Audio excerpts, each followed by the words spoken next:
Hello there and welcome back. Tonight we are leaving behind the noise and speed of the modern world and stepping into the dangerous glitter of Tudor England, into a world of candlelit palaces, velvet sleeves, political whispers, musicians playing deep into the evening, and a king whose desires would permanently change the history of England.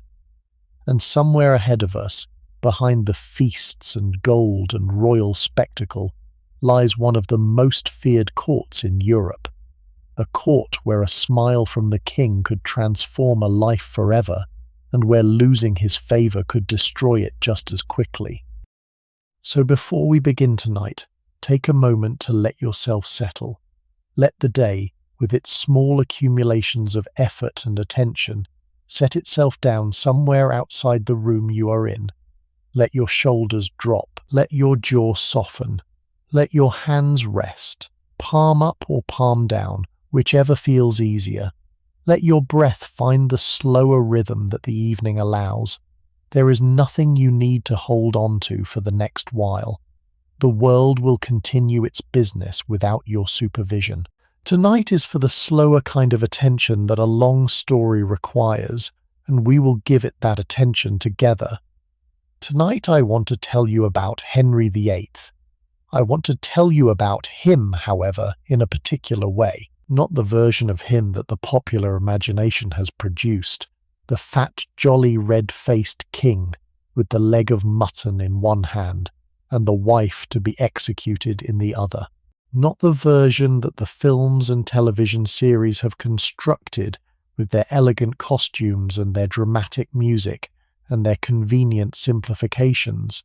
The actual man, the actual king, as the historical record preserves him, the boy who became, in his teens, the most promising Renaissance prince in Europe, beloved by his subjects and admired by his foreign rivals, the young man who reigned, for the first half of his career, in a way that the contemporary observers genuinely thought might produce one of the great reigns of English history. The middle-aged king who slowly, by stages that we can now trace with considerable precision, became the figure that the popular memory has retained. The old man who died in 1547 in a body that had been ruined by years of accumulated injury and illness, and who left behind a country that he had transformed, for better and for worse, in ways that would shape the rest of English history. The Henry VIII that everyone thinks they know is, in many respects, a kind of compressed cartoon, the figure who has been reduced, by the operations of popular memory, to a few visible features and a list of 6 wives. The actual man was considerably more complex, more interesting, and in some respects considerably stranger than the cartoon suggests. He was a competent musician who composed pieces that are still performed.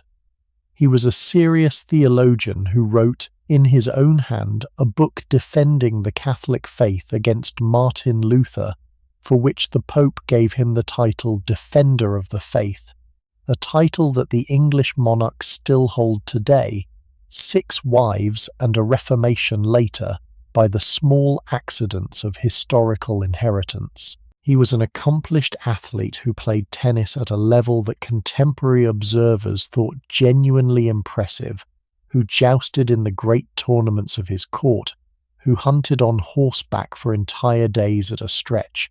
He spoke fluent French and Latin and competent Spanish and Italian. He read widely. He patronized the arts at a level that few English monarchs before or since have matched.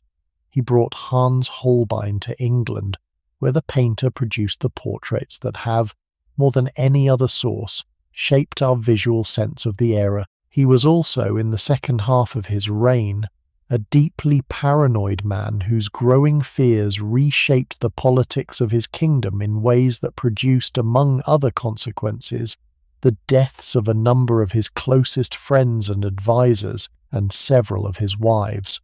The Henry of the second half is one of the most studied and most psychologically complex figures of the entire Tudor era, and the question of how the brilliant young prince of 1509 became the sick, paranoid old king of 1546 is one of the enduring puzzles of English history. Tonight I want to walk through that whole arc with you, from the boy in the schoolroom to the old man in the bed, from the coronation in 1509 to the death in 1547. From the early years of confidence and accomplishment to the late years of fear and decline. I want to give you the man as the historical record preserves him, with the contradictions and complexities that the popular cartoon has flattened out. And I want to leave you, by the end of the evening, with a sense of the actual person who lived inside the famous role, rather than the simplified figure that has stood in for him in the popular imagination for the past several centuries. So get comfortable, pull a blanket up if you need it. Let your eyes close if they want to, although you can keep them open if you would rather. We are going to spend the evening with one of the most consequential and most complicated figures of English history, in the slow, patient kind of company that a long evening allows. And by the end, I think you will know him in a way that the dramatic versions of him have not quite given you. Let me begin where the story actually begins. Not on the throne, not at the wedding altar.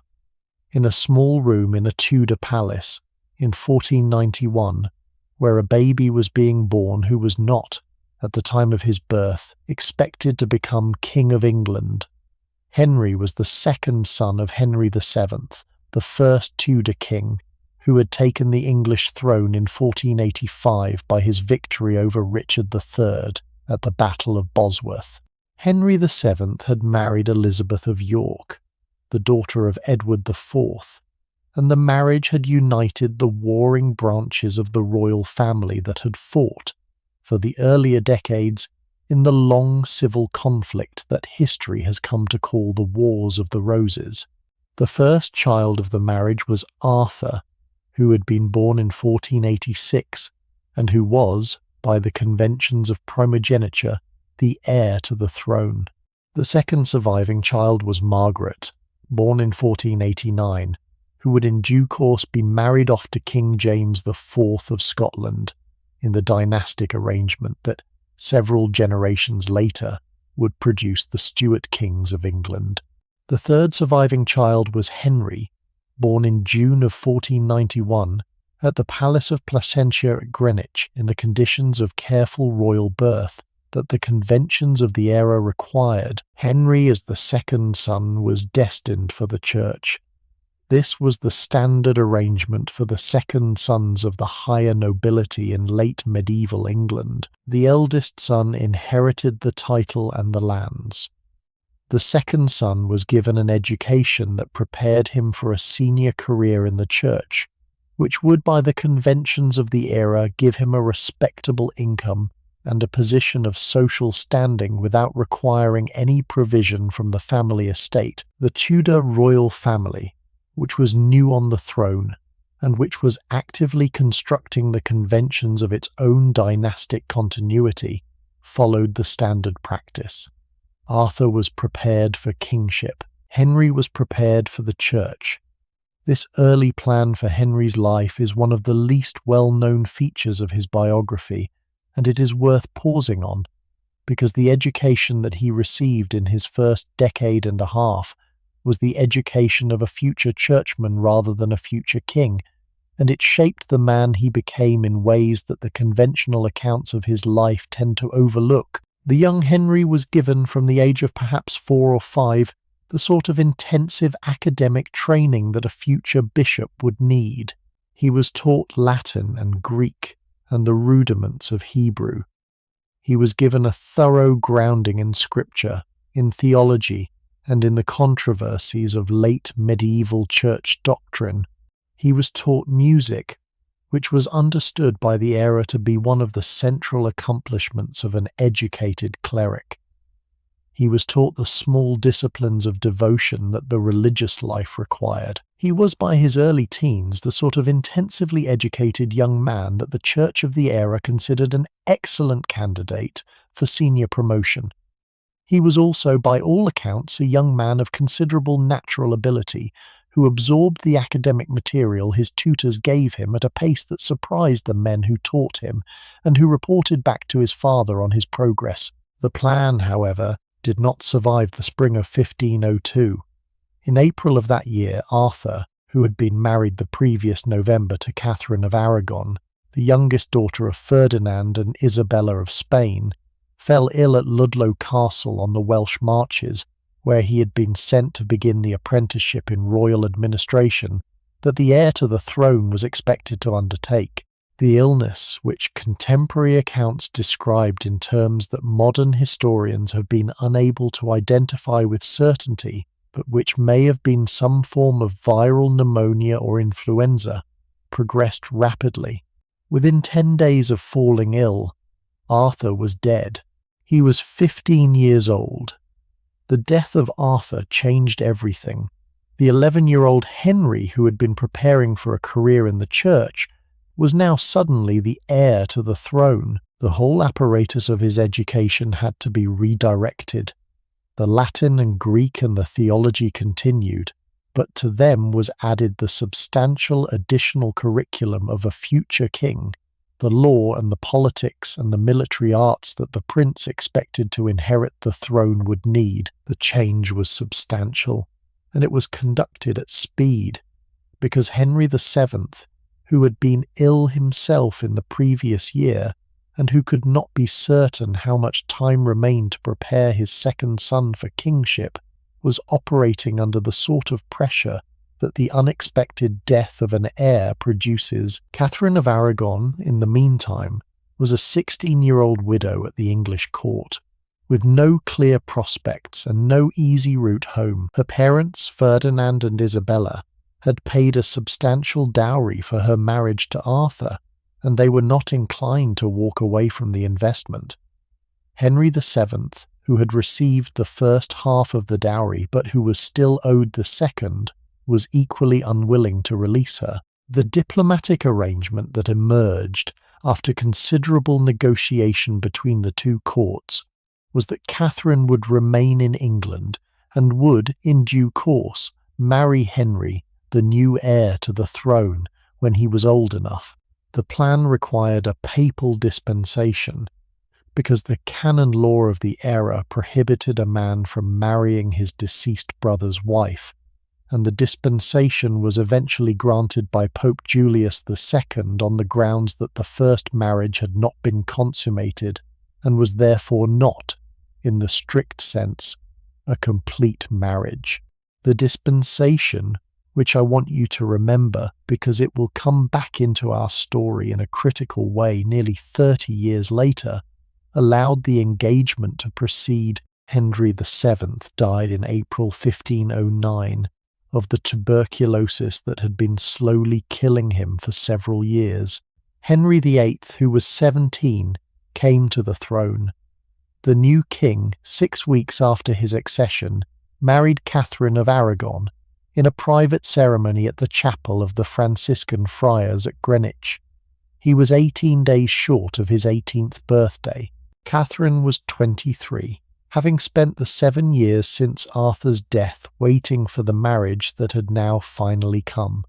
The coronation of the new king and the new queen, performed jointly at Westminster Abbey, was the great public ceremony of the summer of 1509, and the young Henry, in his coronation regalia, at the head of the procession through London, presented to his subjects an image of royal magnificence that the country had not quite seen before. I want to spend a little time on the young Henry, because the popular image of him is so heavily shaped by the older Henry that the original man tends to get lost. The young Henry of 1509 was, by every contemporary account, an exceptional figure. He was tall, somewhat over 6 feet, which was tall by the standards of the era. He was strongly built, with the broad shoulders and the powerful legs of a serious athlete. His hair was reddish gold, kept short in the fashion of the time. His face was, by the testimony of the ambassadors who reported on him to their courts, genuinely handsome, with regular features and the sort of clear skin that the era considered a particular mark of good looks in a young man. He was, in his bearing and his manner, the most physically impressive of all the European monarchs of his generation, and the foreign ambassadors who saw him in his early years agreed with an unanimity that is unusual in their reports that he was a young man whose presence was striking. He was also, by all accounts, charming. He had, in his interactions with his subjects and with foreign visitors, the sort of easy warmth that the era expected of a great prince and that very few great princes actually possessed. He laughed readily. He spoke easily and well. He listened with attention to the men who came to him on business, and he gave in his replies the sort of considered responses that suggested he had genuinely understood what he had been told. He was in this respect almost the opposite of his father, who had been a careful, taciturn man, whose long survival on a contested throne had taught him to give as little of himself as possible to anyone, including his own family.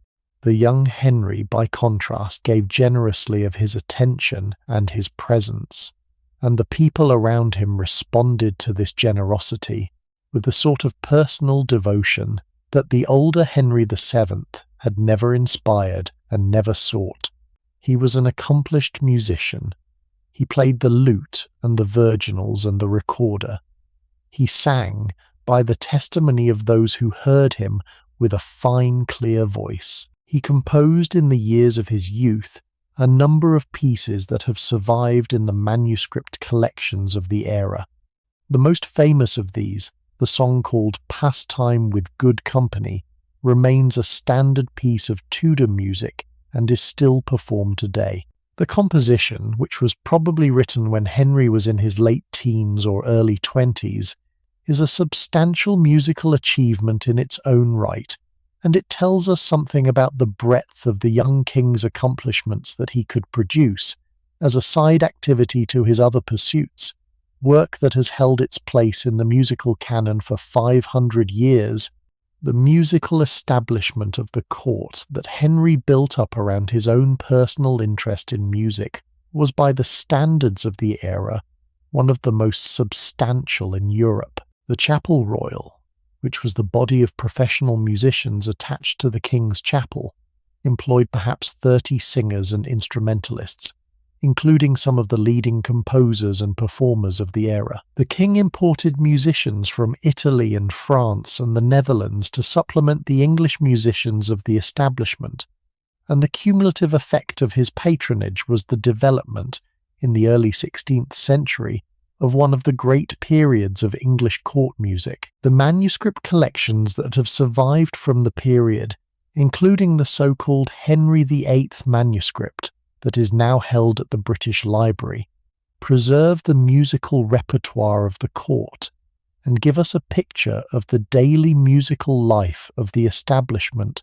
that is unusually detailed for the era. The king himself, throughout his life, and even into the difficult years of his late decline, continued to take a personal interest in the music of his court, and the reports of his last years include the small detail that he was still, in the months before his death, listening to music in his chamber in the evenings, in the secluded pleasure that the painful condition of his body had not entirely taken from him. He was a serious athlete. He played tennis, in the form of the game that the era called real tennis, which was played in a particular kind of indoor court with a complex set of rules and a degree of skill that the modern game has somewhat simplified. He played at a level that contemporary observers, including some who had seen the best players of the European courts, considered genuinely high. He jousted in the great tournaments that the Tudor court hosted with considerable frequency, with the sort of physical commitment that occasionally produced injuries that he was lucky to survive. He hunted on horseback for entire days at a stretch, and the energy of his hunting expeditions was such that he routinely exhausted the horses that he rode, requiring a string of fresh mounts to be kept ready for him through the day. He wrestled, he fenced, he shot the longbow in the English national sport at a level that the master archers of his court regarded with respect. He was a serious scholar. The education that had been intended for the church had given him a thorough grounding in Latin and theology, and in the early years of his reign, when the great theological controversy of the era began to develop with the work of Martin Luther, Henry took an active personal interest. In 1521, when he was 30, he wrote, with whatever assistance he received from his theological advisers, a book called The Defense of the Seven Sacraments, which was a substantial response to Luther's attack on the traditional Catholic teaching about the sacraments. The book was published in Latin, sent to Pope Leo X, and received with considerable approval. The Pope, in recognition of the book, awarded Henry the title of Defender of the Faith, which was the title the English crown had been hoping to receive in any case, as a mark of its standing among the Catholic monarchies of Europe. The title, by one of the more enjoyable accidents of historical inheritance, has remained with the English monarch ever since. Despite the extensive religious changes of the subsequent decades, and the current monarch still bears it on the coinage of the realm, he was in his early years the sort of king that the Renaissance ideal had imagined. He was the prince described in the works of the Italian humanists, the cultivated, educated warrior monarch who combined the accomplishments of body and mind in a single figure. He was, in the eyes of his early subjects, a kind of national fulfillment, the embodiment in his own person of the qualities that the country had hoped for after the long civil disorders of the previous century. The popularity of the young Henry in the first decade of his reign was substantial and broadly based. The merchants of London, the nobility of the country, the scholars of the universities, the common people of the small towns and the villages, all looked at the young king with a kind of national pride that the more difficult years of his later reign would gradually erode. I do not want to romanticize this period. The young Henry was, in addition to his virtues, a young man of considerable arrogance and considerable temper. He had been raised, after Arthur's death, with the indulgence that a sole male heir to a contested throne tended to receive. He was used to having his own way. He was capable, in moments of frustration, of the sort of explosive anger that produced among the courtiers of his early years a steady undertone of caution about how to manage him in his less generous moods.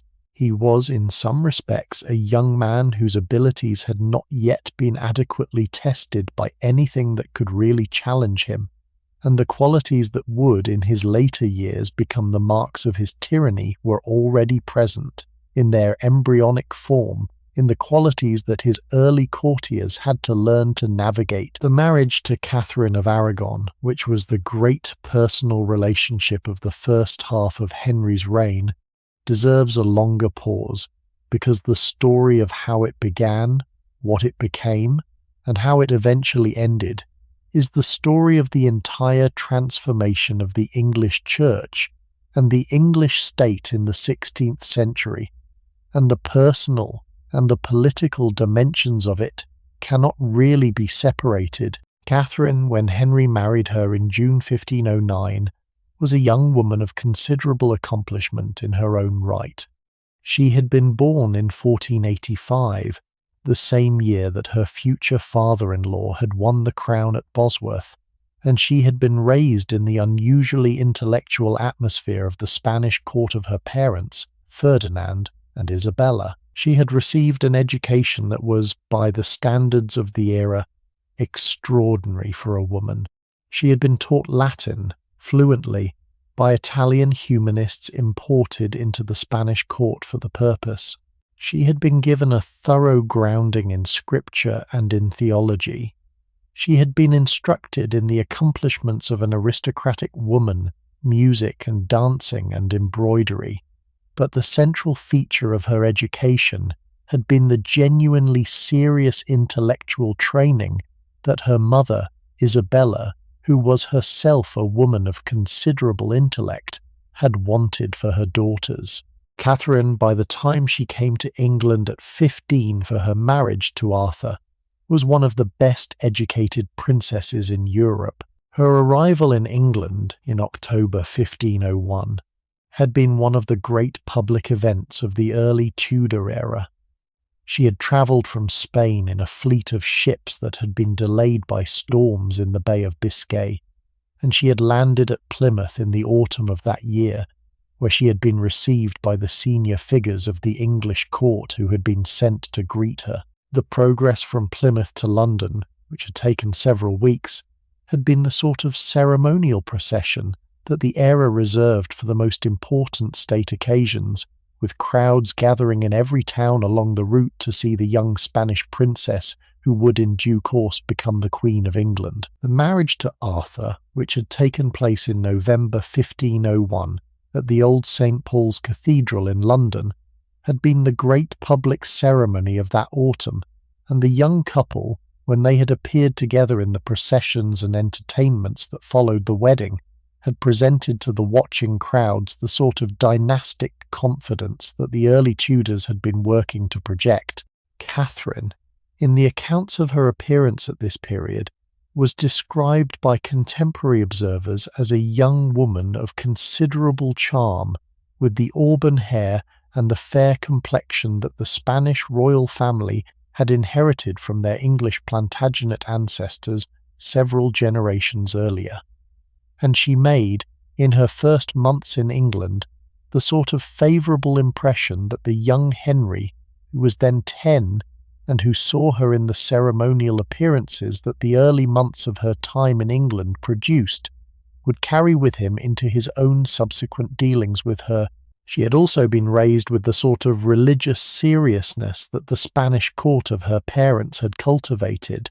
Ferdinand and Isabella had been the monarchs who had completed the long Reconquista, the recovery of Spain from Muslim rule, and who had presided over the establishment of the Spanish Inquisition and the expulsion of the Jews from Spain in 1492. The religious atmosphere of the court was intense, and Catherine had absorbed from her childhood the particular kind of Catholic devotion that her mother and her father exemplified. She prayed several times a day. She attended Mass with considerable frequency. She kept the fasts and observances of the Catholic year with personal scrupulousness. She was, by any reasonable measure, one of the most genuinely religious women of her generation, and the religion that she practiced was the deep traditional Catholicism that her mother had taught her. The years of her widowhood in England, between Arthur's death in 1502 and her marriage to Henry in 1509, had been difficult years for her. She had been, in effect, a kind of diplomatic hostage, with her future undecided and her finances uncertain, dependent on the goodwill of the English king and on the slow correspondence with her parents.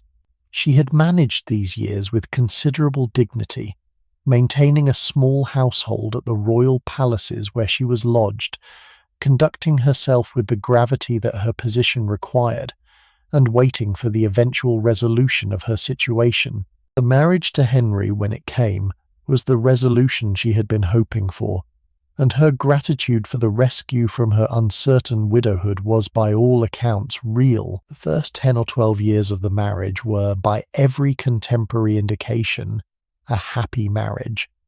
Henry and Catherine, despite the difference in their ages and the somewhat awkward circumstances of their early acquaintance, became, over time, a genuinely affectionate couple. They worked together in the management of the kingdom, with Catherine acting as regent during Henry's absence on military campaign in France in 1513, when she organised the defence of the realm against the Scottish invasion that culminated in the great English victory at Flodden. They participated together in the elaborate ceremonial life of the Tudor court, with Catherine taking her place at Henry's side in the pageants and entertainments that filled the calendar of the early years. They appear in the correspondence and the public records of these years as a working royal couple whose mutual respect and mutual affection were the foundation of the early period of the reign All. What darkened the marriage, slowly at first, and then with growing intensity, was the question of the succession. Catherine became pregnant for the first time in late 1509, within months of the marriage. The pregnancy in January 1510 ended in a stillbirth. She became pregnant again in the same year. In January 1511, she gave birth to a son who was named Henry after his father, and who was, in the celebrations that followed, hailed across the country as the heir to the throne.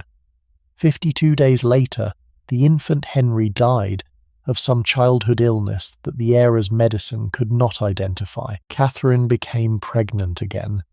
The pregnancy ended in a miscarriage. She became pregnant again. The pregnancy produced a son who was stillborn. She became pregnant again. The pregnancy produced a daughter who was stillborn. She became pregnant again in 1515, and in February 1516 she gave birth to a daughter who survived. The daughter was named Mary, and she would, 3 decades later, become Queen Mary I of England. She was, however, a daughter, and the question of a male heir remained open. Catherine became pregnant again. The pregnancy produced a daughter who was stillborn. She became pregnant for the last time in 1518. The pregnancy produced a daughter who was stillborn or who died within hours of birth. After 1518, when Catherine was 33, the pregnancy stopped. She had been pregnant, by the count of the surviving records, at least 6 and possibly 7 times in 9 years, and she had produced one surviving child, the daughter Mary. The cumulative effect of this reproductive history on Catherine personally and on her marriage was substantial. She was by 1520 a woman of 35 who had spent the entire decade of her late 20s and early 30s in a sequence of pregnancies that had produced almost nothing. Her body, by the testimony of the contemporary observers, had been changed considerably by the experience. She had grown stout. Her face, which had been a youthful, pretty face when she came to England at 15, had become the face of a middle-aged woman whose long sequence of difficult pregnancies had taken a visible physical toll. She remained in her bearing and her dignity, the same Catherine she had always been, but the physical bloom of her youth was gone, and she was, by the standards of her era, no longer a young woman. Henry, in the meantime, was 30 in 1521, and he was at the height of his physical vigour. He beamed through the pregnancies, a faithful husband by the standards of the era, with the brief exception of an affair in 1518 with one of Catherine's ladies-in-waiting, a young woman named Bessie Blount, who had given birth in 1519 to an illegitimate son whom Henry had acknowledged and whom he had named Henry Fitzroy. The existence of Henry Fitzroy is significant for our story, because it demonstrated that Henry was capable of producing healthy male children, and it shifted, in his own thinking, the locus of the succession problem from himself to Catherine.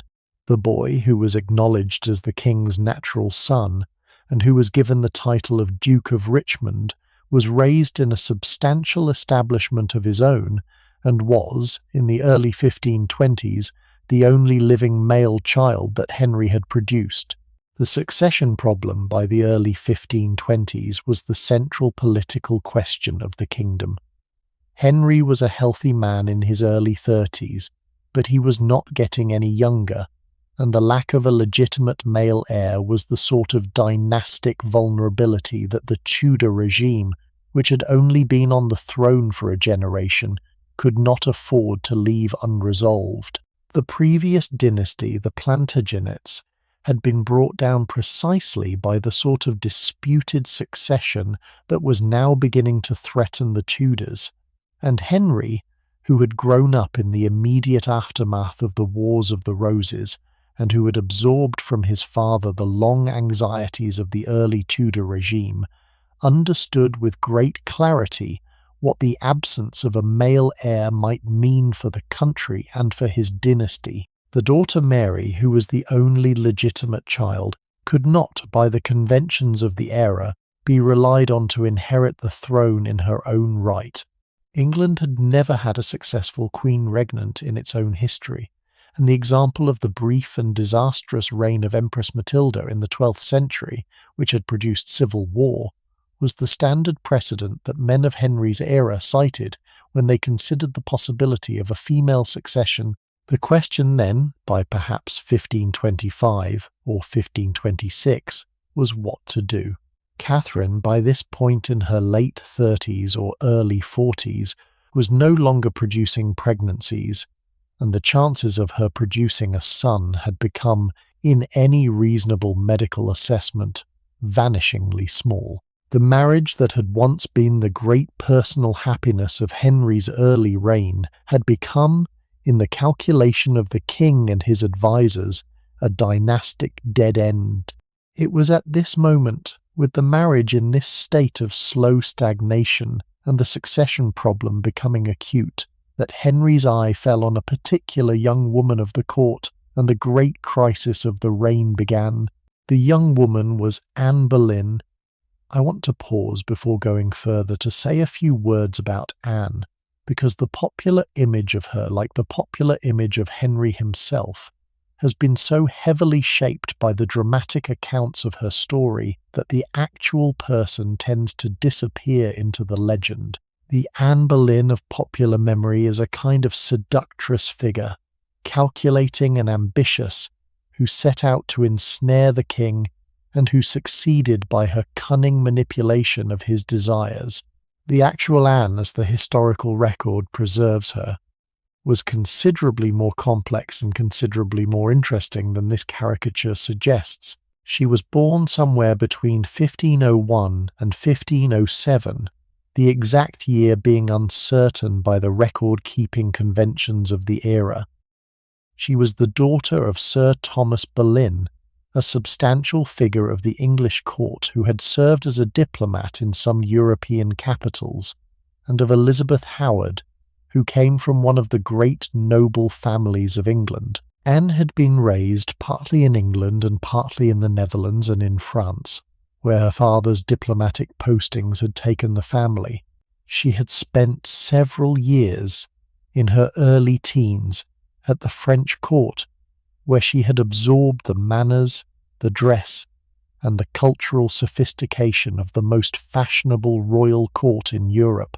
By the time she returned to England in her late teens, she was, by the standards of the English court, an unusually polished young woman with a kind of continental accomplishment that the daughters of the English nobility did not generally have.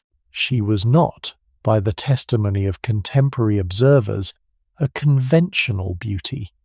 Her hair was dark, almost black, in an era when blonde and red hair were the preferred fashion. Her skin was olive rather than the fashionable pale white. She was thin rather than the plumper figure that the era considered ideal. She had, by the descriptions, a long neck, a small mouth, and dark eyes that several observers described as being unusually expressive. She was not, in the conventional sense, the sort of young woman who turned heads in the way that the standard beauties of the era did. She was, however, by the unanimous testimony of the contemporary record, a woman of considerable charm, of considerable wit, and of considerable intellectual energy, and the men who encountered her in the social settings of the court tended to find her, in conversation, more interesting than the conventional beauties around her. She was, in the modern phrase, charismatic in a way that her appearance alone did not predict. She had returned to the English court in 1522 when she was perhaps 18, and had been placed by her father in Catherine of Aragon's household as one of the Queen's ladies-in-waiting. She had spent the following few years in the standard activities of a young woman in that position, attending the Queen, participating in the court entertainments, and exchanging the small flirtations and friendships of the court that the era's conventions allowed. She had been briefly contracted to marry Lord Henry Percy, the heir to the Earl of Northumberland, but the engagement had been broken off in 1523 by Cardinal Wolsey, who had judged the match unsuitable for reasons that the documentary record does not entirely make clear. Anne, by 1525, was an unmarried young woman of perhaps 21 or 22, established at the court, but without any clear marital prospect, and the men of the court who watched her, as men of the era watched young women in such circumstances, were beginning to take an active interest. I want to pause for a moment on the broken engagement to Henry Percy, because it is one of the more revealing small episodes of Anne's early life. The young Percy, who was the heir to one of the great northern earldoms, had met Anne in the course of his visits to the court in the early 1520s, and the two of them had reached, by the standards of the era, an understanding that amounted to a contract of marriage. The contract was the sort of informal but legally meaningful arrangement that the era recognized, and it would, in normal circumstances, have proceeded to a formal marriage. The arrangement, however, was broken by Wolsey, on instructions that probably came from the king himself, although the precise role of Henry's own interest in Anne at this early stage is not entirely clear. Percy was reprimanded by his father, who had been informed of the situation by Wolsey, and was forced to abandon the contract and to marry instead the woman his family had chosen for him, Mary Talbot, in a marriage that would prove to be deeply unhappy and that would produce, by the accounts of his subsequent life, considerable regret on Percy's part for the choice he had been forced to make. The episode tells us several things. It tells us that Anne, even as a young woman in her early 20s, was already attracting the sort of serious attention from men of the highest rank that suggested her personal qualities were considerably more substantial than her physical appearance alone would have predicted. It tells us that Henry VIII, by 1523, was probably already taking some interest in her, although the interest at this stage may have been the sort of casual royal interest that did not yet contemplate marriage. It tells us that Anne herself, in her early 20s, was capable of inspiring the sort of personal commitment in a young man like Percy that the more conventional beauties of the court were not always able to produce. The contemporary accounts of her, written by men who knew her in this period, consistently describe her as a young woman whose company was sought after, and whose conversation was found genuinely enjoyable, even by men who had known many other young women of the court. The king's interest in her began at some point in 1525 or 1526. The exact moment is not preserved in the documentary record.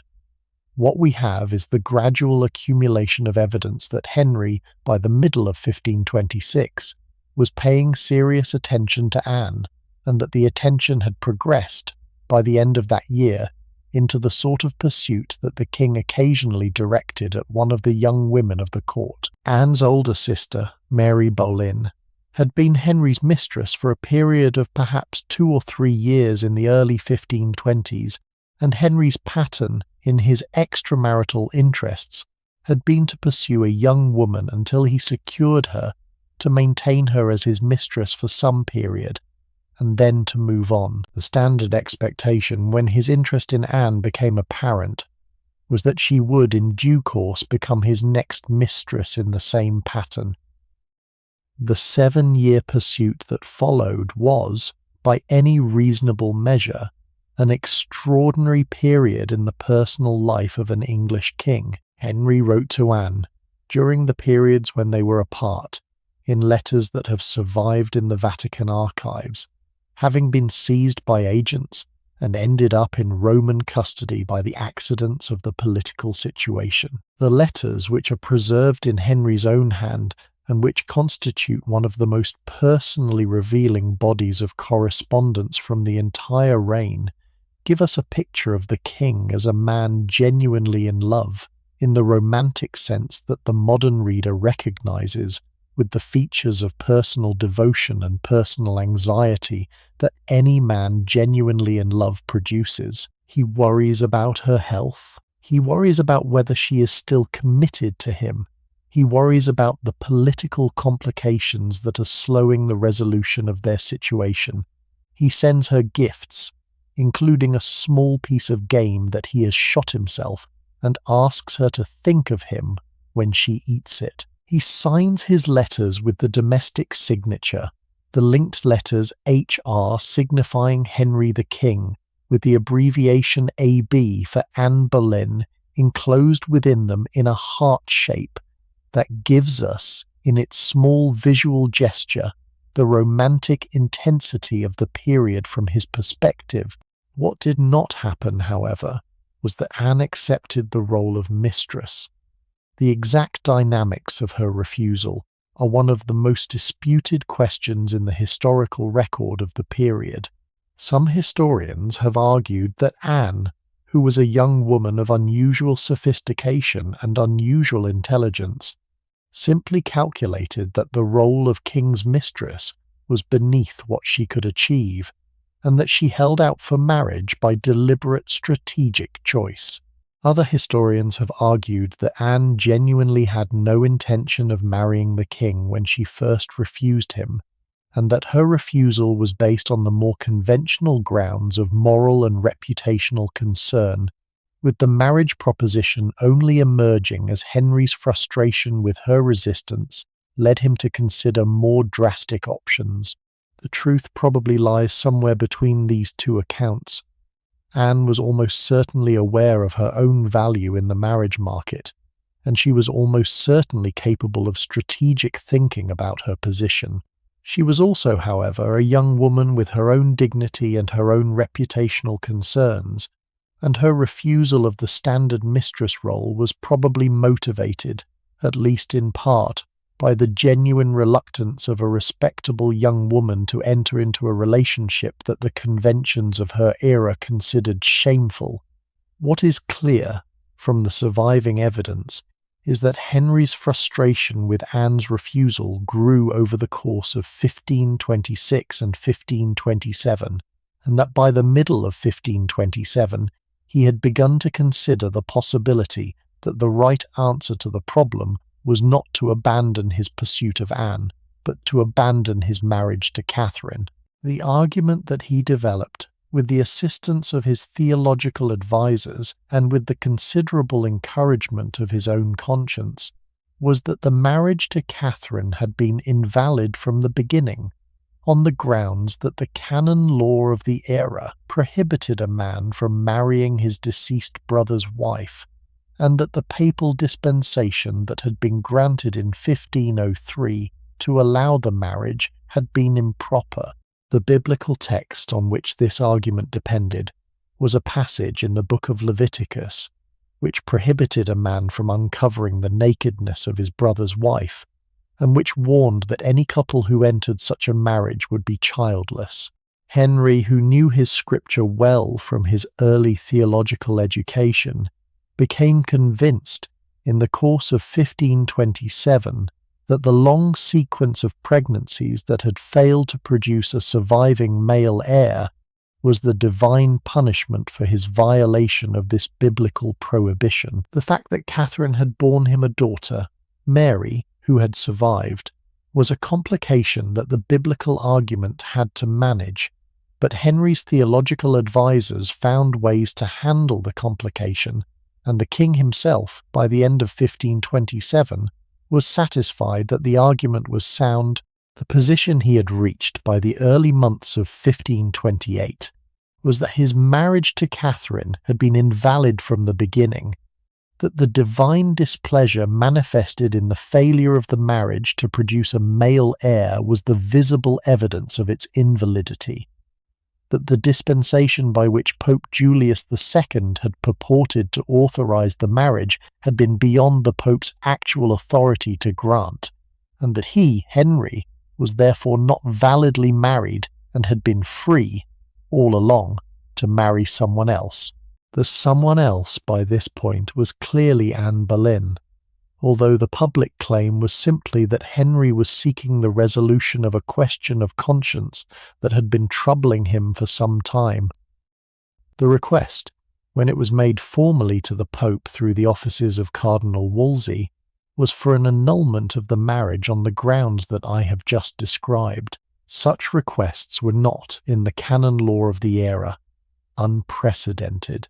Some previous monarchs had received annulments on similar grounds, and the political mechanisms by which such requests were managed were reasonably well established. The expectation of Henry and his advisers, at the beginning of the process in 1527, was that the request would be granted, with the usual delays and the usual diplomatic complications, but in essence as a routine matter, and that he would be free to marry Anne within perhaps 2 or 3 years. What had not been adequately accounted for in this expectation was the political situation of the Pope. Pope Clement VII, who had succeeded Leo X in 1523, was at the time of Henry's request a very nearly powerless figure. In May 1527, the imperial troops of Charles V, the Holy Roman Emperor, had sacked Rome in the great catastrophe known as the Sack of Rome, and the Pope, who had taken refuge in the Castel Sant'Angelo, was effectively a prisoner of the imperial forces. The political dependence of the Pope on the Emperor, which the sack of Rome had made absolute, was the great difficulty that Henry's request would now have to navigate, because Charles V was, by the genealogical accident of European royal politics, the nephew of Catherine of Aragon. Charles's mother had been Joanna of Castile, who had been Catherine's older sister. The annulment of Catherine's marriage to Henry would have been a substantial diplomatic insult to the emperor's family, and the Pope, who depended on the emperor for his political survival, was in no position to grant such an annulment. The 8 years between Henry's first request for the annulment in 1527 and the eventual resolution of the question through the break with Rome in 1534 are one of the great extended diplomatic and theological dramas of European history. They involved several different attempts to resolve the question through some legal and ecclesiastical mechanisms. They involved the steady transformation of the political and religious landscape of England, as the king's frustration with the delays produced a series of more and more drastic attempts to break the impasse.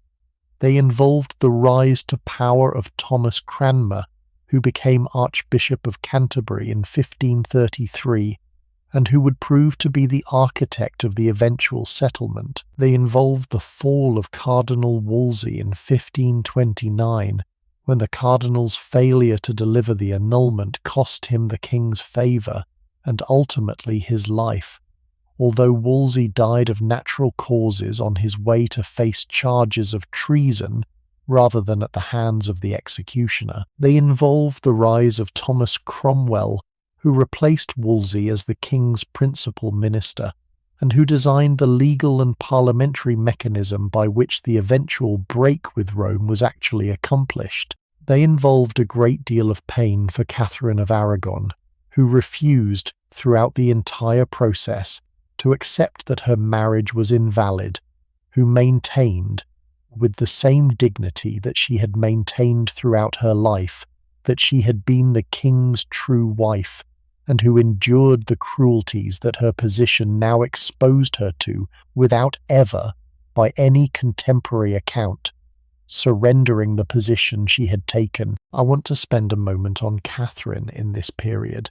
because her conduct through the long crisis is, in my view, one of the most genuinely impressive aspects of the entire story, and the popular accounts of the era tend to treat her, when they treat her at all, as a kind of stationary obstacle that the dramatic action of Henry and Anne had to navigate around. The actual Catherine was considerably more substantial than this treatment suggests. She was, when the crisis began in 1527, 41 years old. She had been Henry's wife for 18 years. She had given him her body through 6 or 7 pregnancies, of which only one had produced a surviving child. She had been faithful to him, by every reasonable indication, throughout the marriage. She had served him competently and loyally as queen. She had raised in the daughter Mary, the only living legitimate child of the marriage. She had no reasonable expectation, by 1527, of any happiness in the latter part of her life beyond the continuation of the marriage and the slow dignified maturation of her position as queen and queen mother. What was being asked of her in the proposed annulment was that she accept that the marriage had been invalid from the beginning, that her daughter Mary was therefore illegitimate, that her own status as queen had been a kind of long misunderstanding, and that she should now retire quietly into some convent or other suitable retirement and allow the king to marry someone else. She was being asked, in effect, to participate in her own erasure. The cost to her personally, if she had agreed to the annulment, would have included not only the loss of her marriage, but the loss of her daughter's status, the loss of her own honour, and the loss of the religious certainty that had been the foundation of her entire life, since the agreement to the annulment would have required her to accept that she had been living all these years in a relationship that the Catholic Church now considered to have been improper. She refused. From the moment the question was first raised in 1527 until her death in January 1536, Catherine maintained with absolute consistency the position that she had been Henry's lawful wife, that her marriage to Arthur had not been consummated and was therefore not a true marriage, that the dispensation granted by Pope Julius II had been valid, and that she would not, under any circumstances, agree to the annulment that Henry was demanding.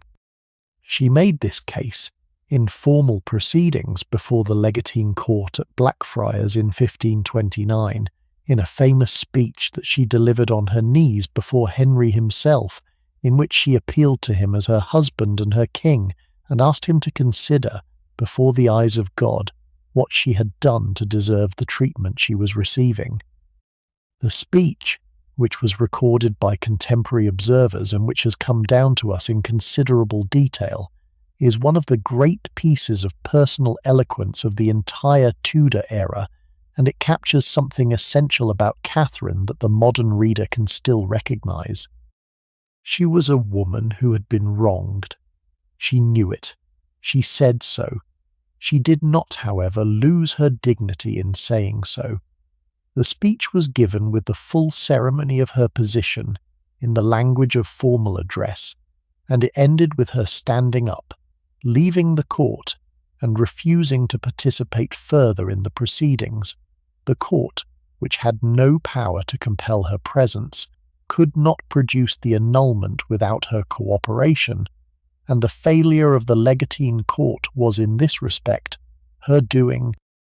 The years that followed from 1529 until her death were years of progressive ill-treatment that she absorbed with a steadiness that I find, in the historical record, almost unbearable to read about. She was separated from her daughter Mary, whom she would never see again. She was moved in stages from less and less suitable accommodation to more and more isolated locations. Her household, which had once been the substantial royal establishment of a queen, was reduced to a small staff of loyal attendants. Her income was cut. Her formal position as queen was, by the legal and ecclesiastical mechanisms of the period, gradually stripped away, until by the end of her life she was being addressed only as the Princess Dowager, the title of the widow of Prince Arthur, which was the position she had occupied before her marriage to Henry. She refused throughout to accept this demotion. She continued to sign her letters as Catherine the Queen. She continued to keep the household chapel and the religious observances of a queen. She continued in her small circle of loyal attendants and in her correspondence with her nephew the Emperor and with her supporters in England to be the queen she had been when Henry married her in 1509. She died in January 1536 at Kimbolton Castle in the cold flat country of the East Midlands. She was 50. The cause of death, by the contemporary medical assessment, was probably what we would now call a heart attack, although the autopsy that was performed found a black growth on her heart that some contemporary observers and some modern historians have suggested might have been a cancer. She wrote, in the days before her death, a final letter to Henry, in which she addressed him as her husband, forgave him the wrongs he had done her, asked him to be a good father to their daughter, and signed herself as his loving wife. The letter is one of the great documents of the era. Henry, when he received it, is reported to have wept. Whether the weeping was the residual genuine feeling of a man who had once loved her, or the small theatrical performance of a king who knew what the moment required, the contemporary observers could not entirely determine. The wedding ring she had been given by Henry in 1509, which she'd worn through the 26 years of the marriage, was found on her hand when she was prepared for burial. She was buried at Peterborough Cathedral, in the simple grave that her reduced position required, although the modern visitor can still see the spot, with its tomb plaque that names her, with appropriate dignity, as Catherine, Queen of England. I have given this much time to Catherine because the popular accounts of Henry's reign tend to skate past her, and because her endurance through the long ordeal is, in my view, one of the most impressive personal performances of the entire era. She did not, by any reasonable measure, deserve what was done to her. She bore it, however, with a steadiness and a dignity that the modern reader can still recognize as the marks of an unusually strong character.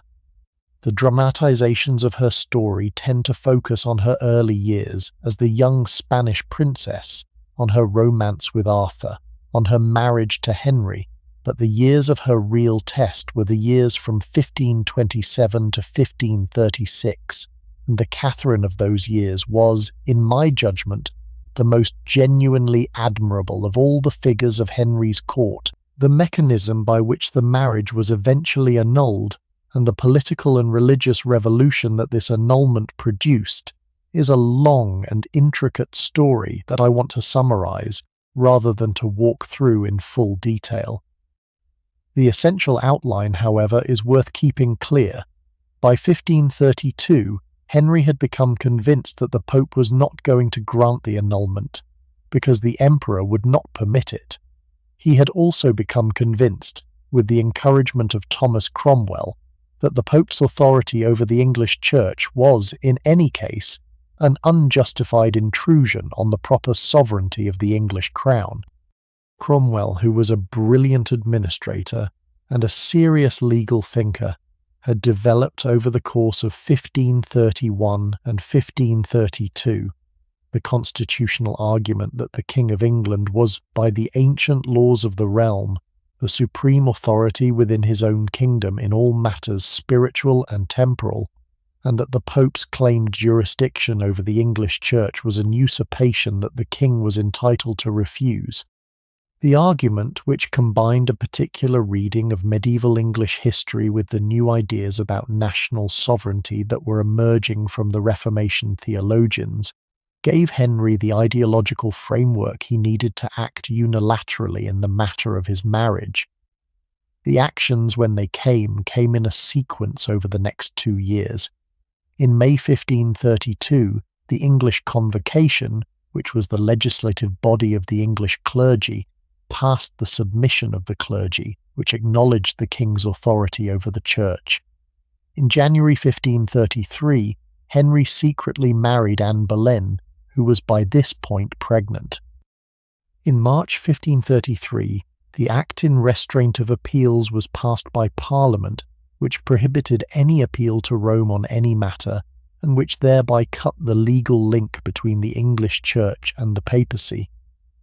In May 1533, Thomas Cranmer, who had been appointed Archbishop of Canterbury earlier that year, presided over the formal court that declared Henry's marriage to Catherine null and void and his marriage to Anne valid. In September 1533, Anne gave birth to a daughter who was named Elizabeth. In November 1534, the Act of Supremacy was passed by Parliament, which formally declared the king to be the supreme head of the Church of England. The break with Rome was complete. I want to pause on one element of this sequence, which is the birth of Elizabeth in September 1533, because the birth deserves a moment of attention in its own right. The whole point of the divorce, as you will recall, had been the production of a male heir. The argument that Henry had used to justify the annulment had been that his marriage to Catherine had been cursed by God for its violation of biblical law, and that the absence of a male heir was the divine punishment for that violation. The corollary of this argument was that a new and properly constituted marriage would produce, by divine favour, the male heir that the kingdom required. Henry, in the months leading up to the birth, had been entirely confident that the child would be a son. The preparations for the birth, including the elaborate ceremonial provisions that the era required for the birth of a royal heir, had been made on the assumption that a prince would be born. The proclamations that would be issued upon the birth had been pre-prepared, with the word prince written into them, and with elaborate decorations and seals. The astrologers and the physicians whom Henry had consulted had, in the standard manner of court astrologers and court physicians, confirmed his expectations. The birth, when it came on the 7th of September 1533, produced a daughter.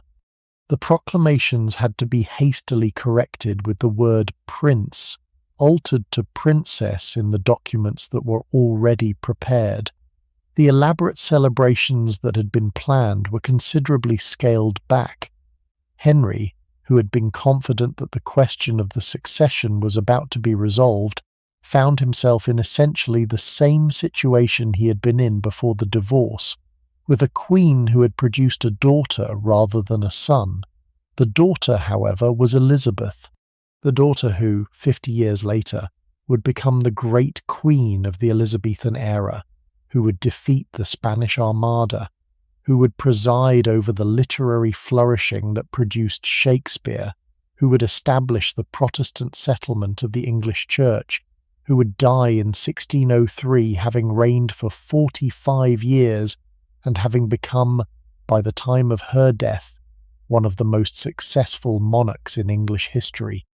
The daughter whom Henry, in his disappointment at her birth, did not particularly want, would turn out to be the most consequential of his 3 legitimate children, and the small protests that he made at her birth, which the historical record dutifully preserves, are among the more enjoyable of the small ironies of the era. For the moment, however, in 1533, Henry's reaction to the birth of Elizabeth was disappointment. The disappointment was not, at this stage, fatal to his marriage with Anne. The new queen was 26. There was every reason to expect that she would in due course produce a son. The marriage in the months following Elizabeth's birth continued in essentially the pattern that had been established before. Anne and Henry, who had been in a state of romantic intensity for the 7 years of his pursuit, settled into the routine of a working royal marriage with the ceremonial and political duties that the position required. The next 2 years, however, did not go as Anne and Henry had hoped. Anne became pregnant again in 1534. The pregnancy, by the accounts, ended in either a miscarriage or a stillbirth in the summer of that year. She became pregnant again in 1535. The pregnancy ended, in January 1536, in a miscarriage that produced a male fetus, which Anne was reported to have miscarried on the day of Catherine of Aragon's funeral. The coincidence of the dates was the sort of thing that the era's symbolic interpretation of events did not let pass unnoticed. The miscarriage, which destroyed the male heir that the entire revolution had been designed to produce, was the moment at which Henry's commitment to Anne began to falter. I want to walk carefully through what happened next, because the fall of Anne Boleyn in 1536 is one of the most contested and most psychologically complex events of the entire reign, and the interpretations of it have produced a substantial historical literature. The bare facts are these. In the spring of 1536, between February and May, Henry's relationship with Anne deteriorated rapidly. The reasons for the deterioration are not entirely clear from the documentary record, but they appear to have included the miscarriage in January, the king's growing interest in another young woman of the court named Jane Seymour, and a series of political and personal frictions that had been accumulating for some time. By April, the king had instructed his minister Thomas Cromwell to investigate the conduct of the Queen with a view to determining whether grounds existed for some kind of action against her. Cromwell, who had his own political reasons for wanting Anne removed, conducted the investigation with considerable energy. By the end of April, charges had been formulated against Anne and against 5 men of the court, who were accused of having been her lovers in adulterous relationships that, in the case of a queen, constituted treason against the king. The charges included accusations of adultery with 4 men of the court, including the courtier Sir Henry Norris, the musician Mark Smeaton, and others. They also included an accusation of incest with Anne's own brother, George Boleyn, Lord Rochford. The charges were, by any modern legal standard, deeply implausible. The dates and locations of the alleged offences, when they were specified, included occasions on which the parties were demonstrably elsewhere, or on which Anne was demonstrably pregnant or recovering from childbirth. The charges had the appearance, to most modern historians who have studied the documentary record, of a fabrication produced by Cromwell and his associates to give legal cover to a political decision that had already been made. I do not want to draw out the details of the trial, which produced, in May 1536, the convictions that the king had wanted. Anne and her brother and the other men were tried and condemned. The 5 men were executed on the 17th of May. Anne was executed on the 19th of May. She was the first English queen to be executed for treason. She was perhaps 35 years old, although the uncertainty of her birth date makes the figure approximate. She was buried in an unmarked grave in the chapel of St. Peter ad Vincula at the Tower of London, where her remains still rest today. The marriage between her and Henry had lasted 3 years and 4 months.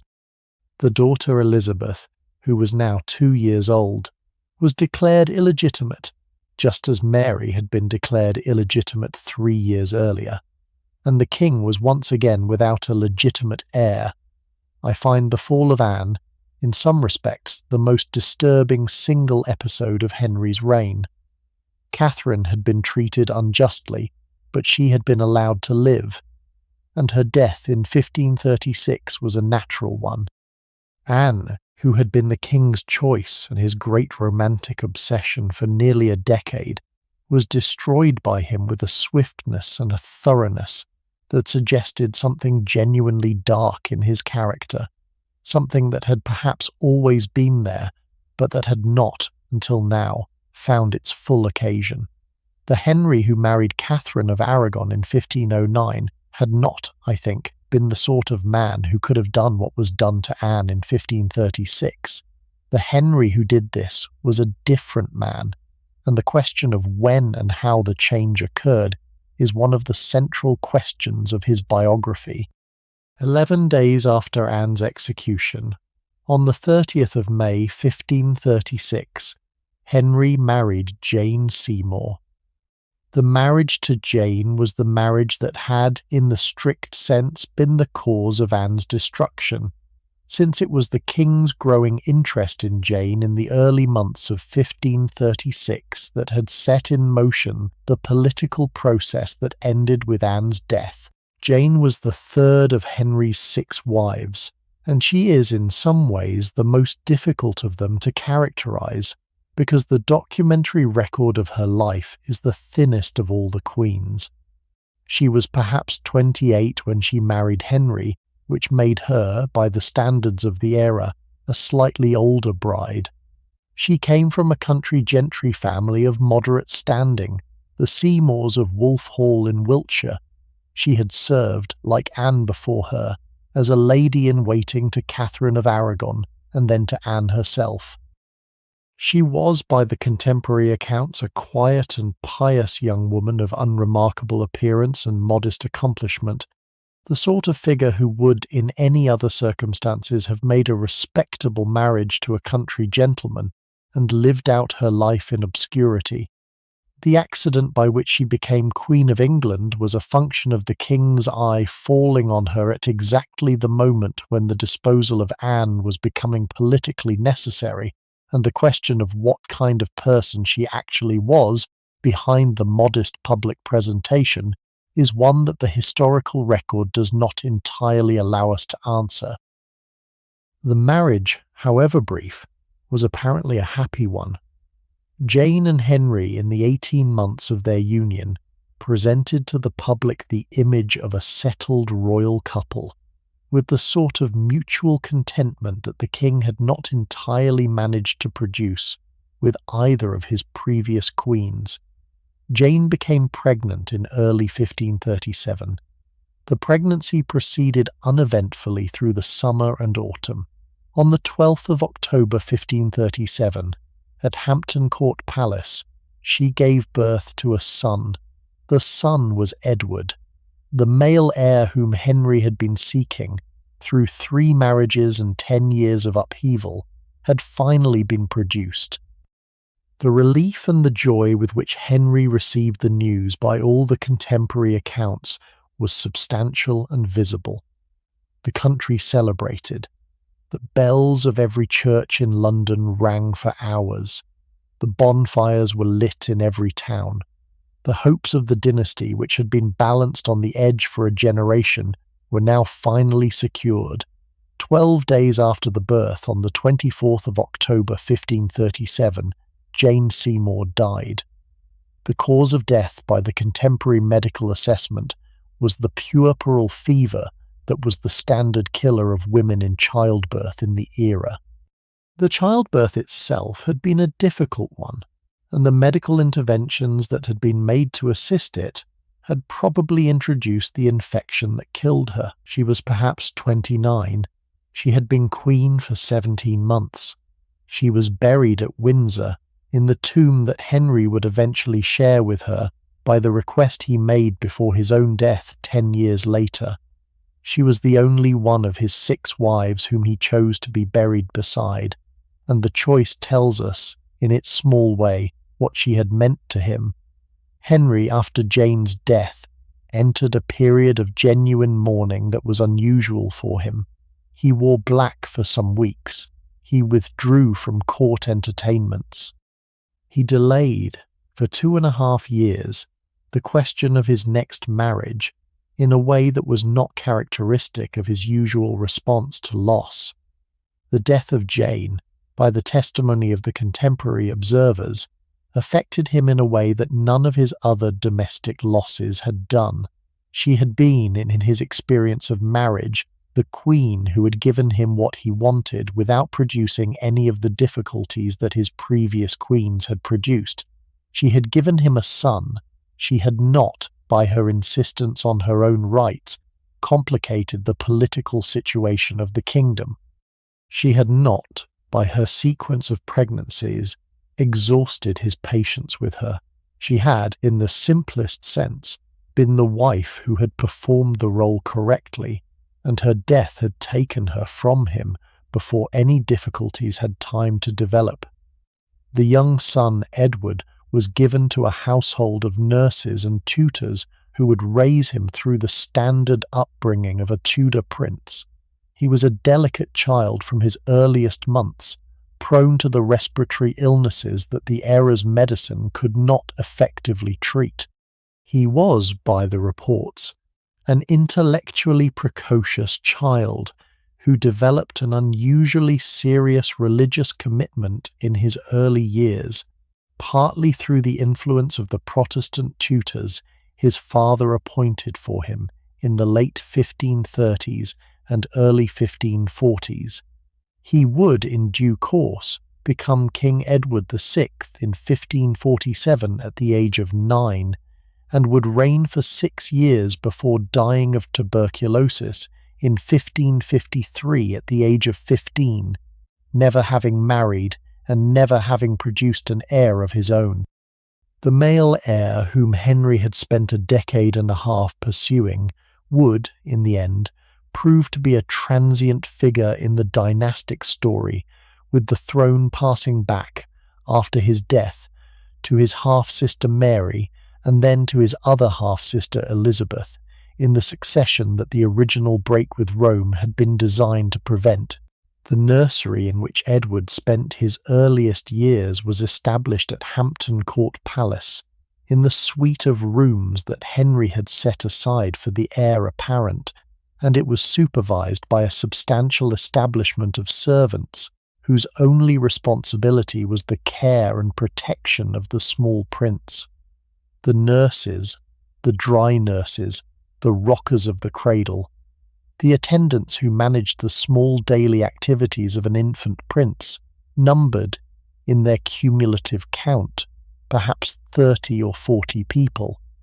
The standards of cleanliness in the nursery, by the orders that Henry had personally issued, were higher than the standards that the era usually maintained in royal households, with the rooms cleaned and the linens changed with a frequency that reflected the king's anxiety about the survival of his only legitimate male heir.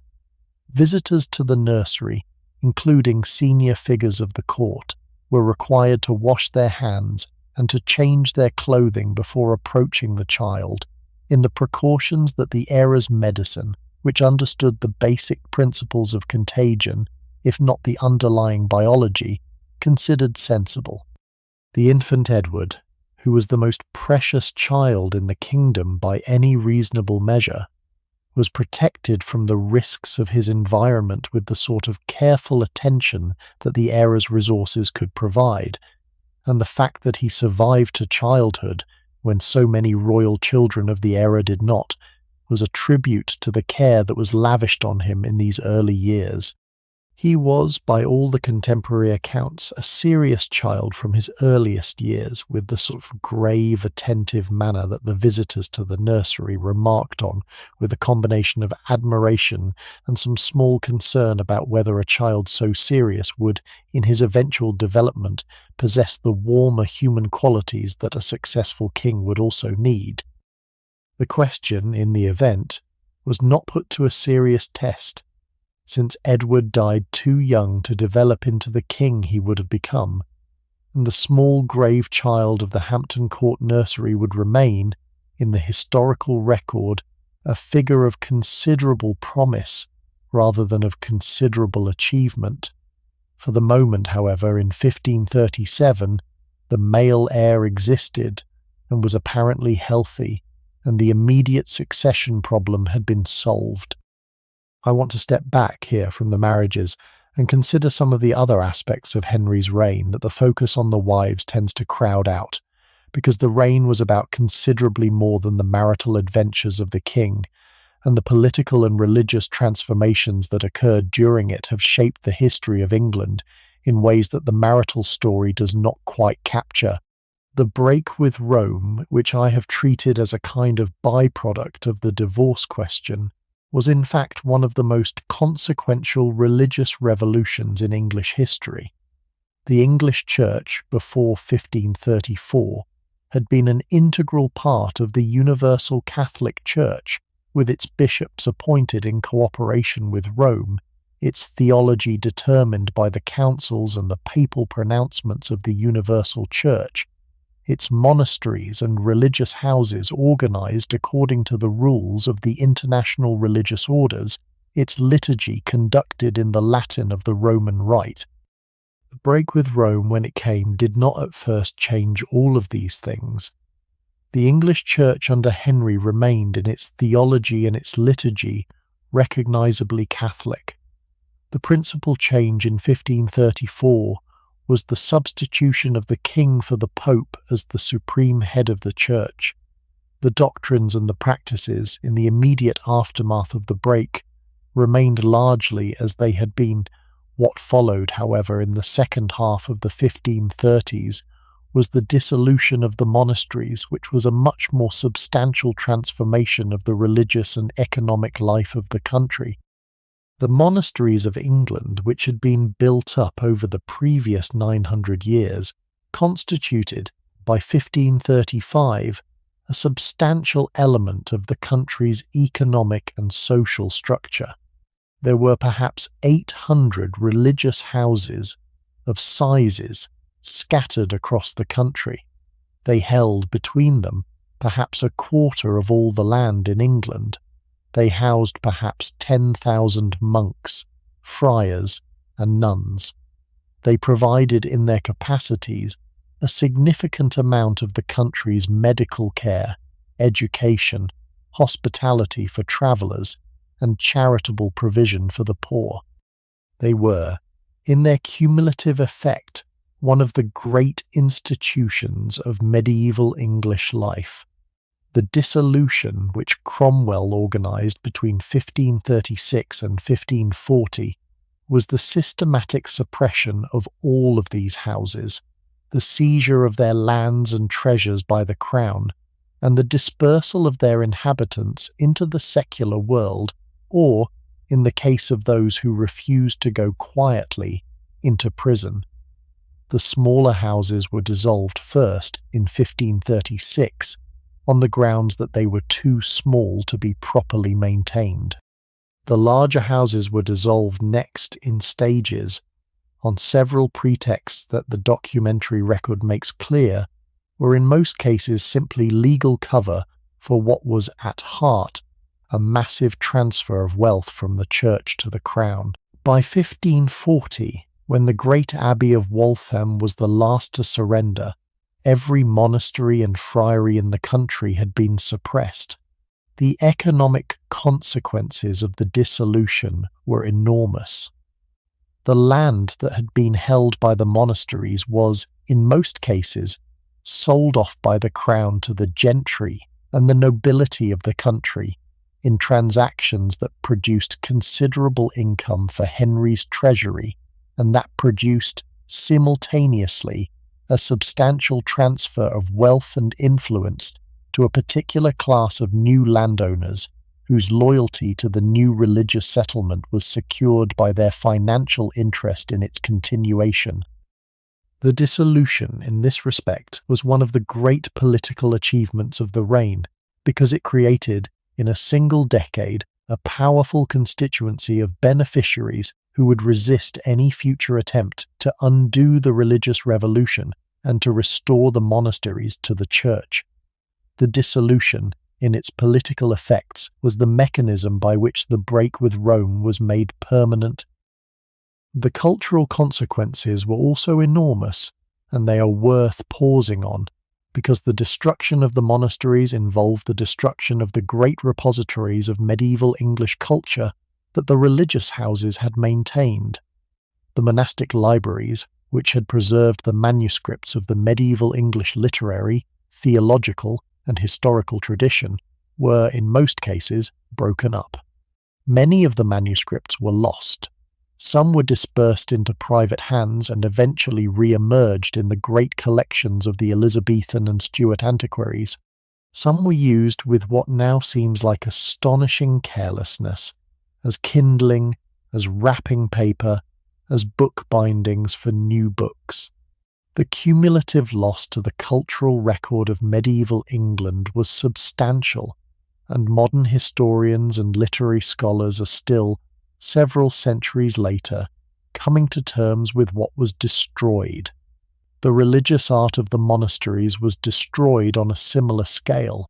The medieval English tradition of religious painting, sculpture, and stained glass, which had developed over the previous 500 years to a considerable level of accomplishment, was, in the dissolution and in the iconoclastic campaigns that followed it, almost entirely destroyed. The painted walls of the parish churches, which had constituted one of the great popular art forms of medieval England, were whitewashed over. The statues of the saints which had stood in the niches of the churches for generations were broken up. The stained glass windows were smashed. The small devotional objects of the medieval religious life, the rosaries and the pilgrim badges and the small painted panels and the relics of the local saints, were either destroyed outright or hidden away by the families who could not bring themselves to part with them. The visible religious culture of medieval England, which had developed over a millennium, was, in a single decade, essentially erased from the country. The human cost of the dissolution on the people who had been members of the religious orders varied considerably with the circumstances of the particular house and the particular individual. The monks and nuns of the smaller houses were, in most cases, simply turned out, with small pensions in some cases, and with nothing in others, into a world that they were not equipped to navigate. Many of them returned to their families, where they were absorbed back into the secular life that they had often left as children. Some of them, in the case of the priests, became parish clergy in the newly Protestantizing church. Some of them found employment as schoolmasters or as private chaplains or in the secular roles that their education made possible. Some of them, particularly the older monks and nuns whose entire adult lives had been spent in the religious houses, did not adapt well to secular life and ended their days in poverty and obscurity. The dissolution, in this respect, produced a scattered population of dispossessed religious, whose individual fates the documentary record cannot easily trace, but whose cumulative experience constitutes one of the great social dislocations of the era. The most painful aspects of the dissolution, however, fell on those who refused to accept it. The abbots and priors of several of the larger houses, who held out against the king's demands, were tried and executed. The monks of the Carthusian order, in particular, who had a long tradition of strict observance, and who refused, on grounds of conscience, to acknowledge the king's supremacy over the church, were treated with a particular cruelty. Several of them were executed in 1535 and 1536, in deaths whose specifics I will not describe in detail, but which were, by any reasonable standard, exceptionally harsh even for the era. The Carthusians, who had been one of the most respected religious orders in England, were essentially wiped out as a community in the years of the dissolution, and the survival of any of them at all into the next century was a matter of small accident and individual escape. There was also, during the dissolution, a substantial popular reaction in the parts of the country where the religious houses had been most deeply embedded in the local economic and social life. The greatest of these reactions was the rising in the north of England in 1536, which has come to be known as the Pilgrimage of Grace. The rising began in Lincolnshire in October of that year, in protest against the dissolution of the smaller houses and against the other religious changes that the Cromwellian reforms had introduced.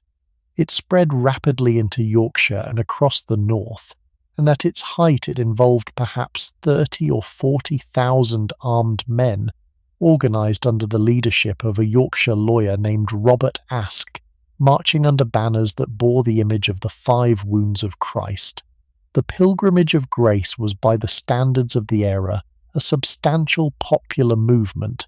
The numbers involved were larger than any English army that Henry could quickly assemble. The grievances of the participants were genuine, broadly shared, and politically serious. The threat to the regime in the autumn and winter of 1536 was the greatest internal threat that Henry had faced in his entire reign. Henry's response to it was a combination of negotiation and treachery that gives us, I think, a clear picture of the sort of king he had become by this point in his reign. He sent Thomas Howard, the Duke of Norfolk, north to negotiate with the rebels. Norfolk, on Henry's instructions, agreed to substantial concessions, including the suspension of the dissolutions and the calling of a parliament in the north to address the grievances of the rebels. Aske and the other leaders, who took these promises in good faith, persuaded their followers to disperse and return home. Aske himself was invited to spend Christmas at the court, where Henry received him with apparent warmth. Within weeks of the dispersal, Henry repudiated the agreements that Norfolk had made. He arrested Aske and the other leaders. He executed them, along with several hundred of the lesser participants in the rising, in a sequence of trials and executions that ran through the spring and summer of 1537. Aske himself was hanged in chains at York. The other leaders were executed in their own home counties, as a public demonstration of the consequences of opposition to the king. The rising, which had been the greatest popular protest of the reign, was ended not by the military victory of Henry's forces, which had not occurred, but by the king's deliberate breach of the terms by which the rising had been resolved. I think this episode tells us something important about the Henry of the late 1530s. The young Henry of 1509 had not, I think, been the sort of man who could have done this.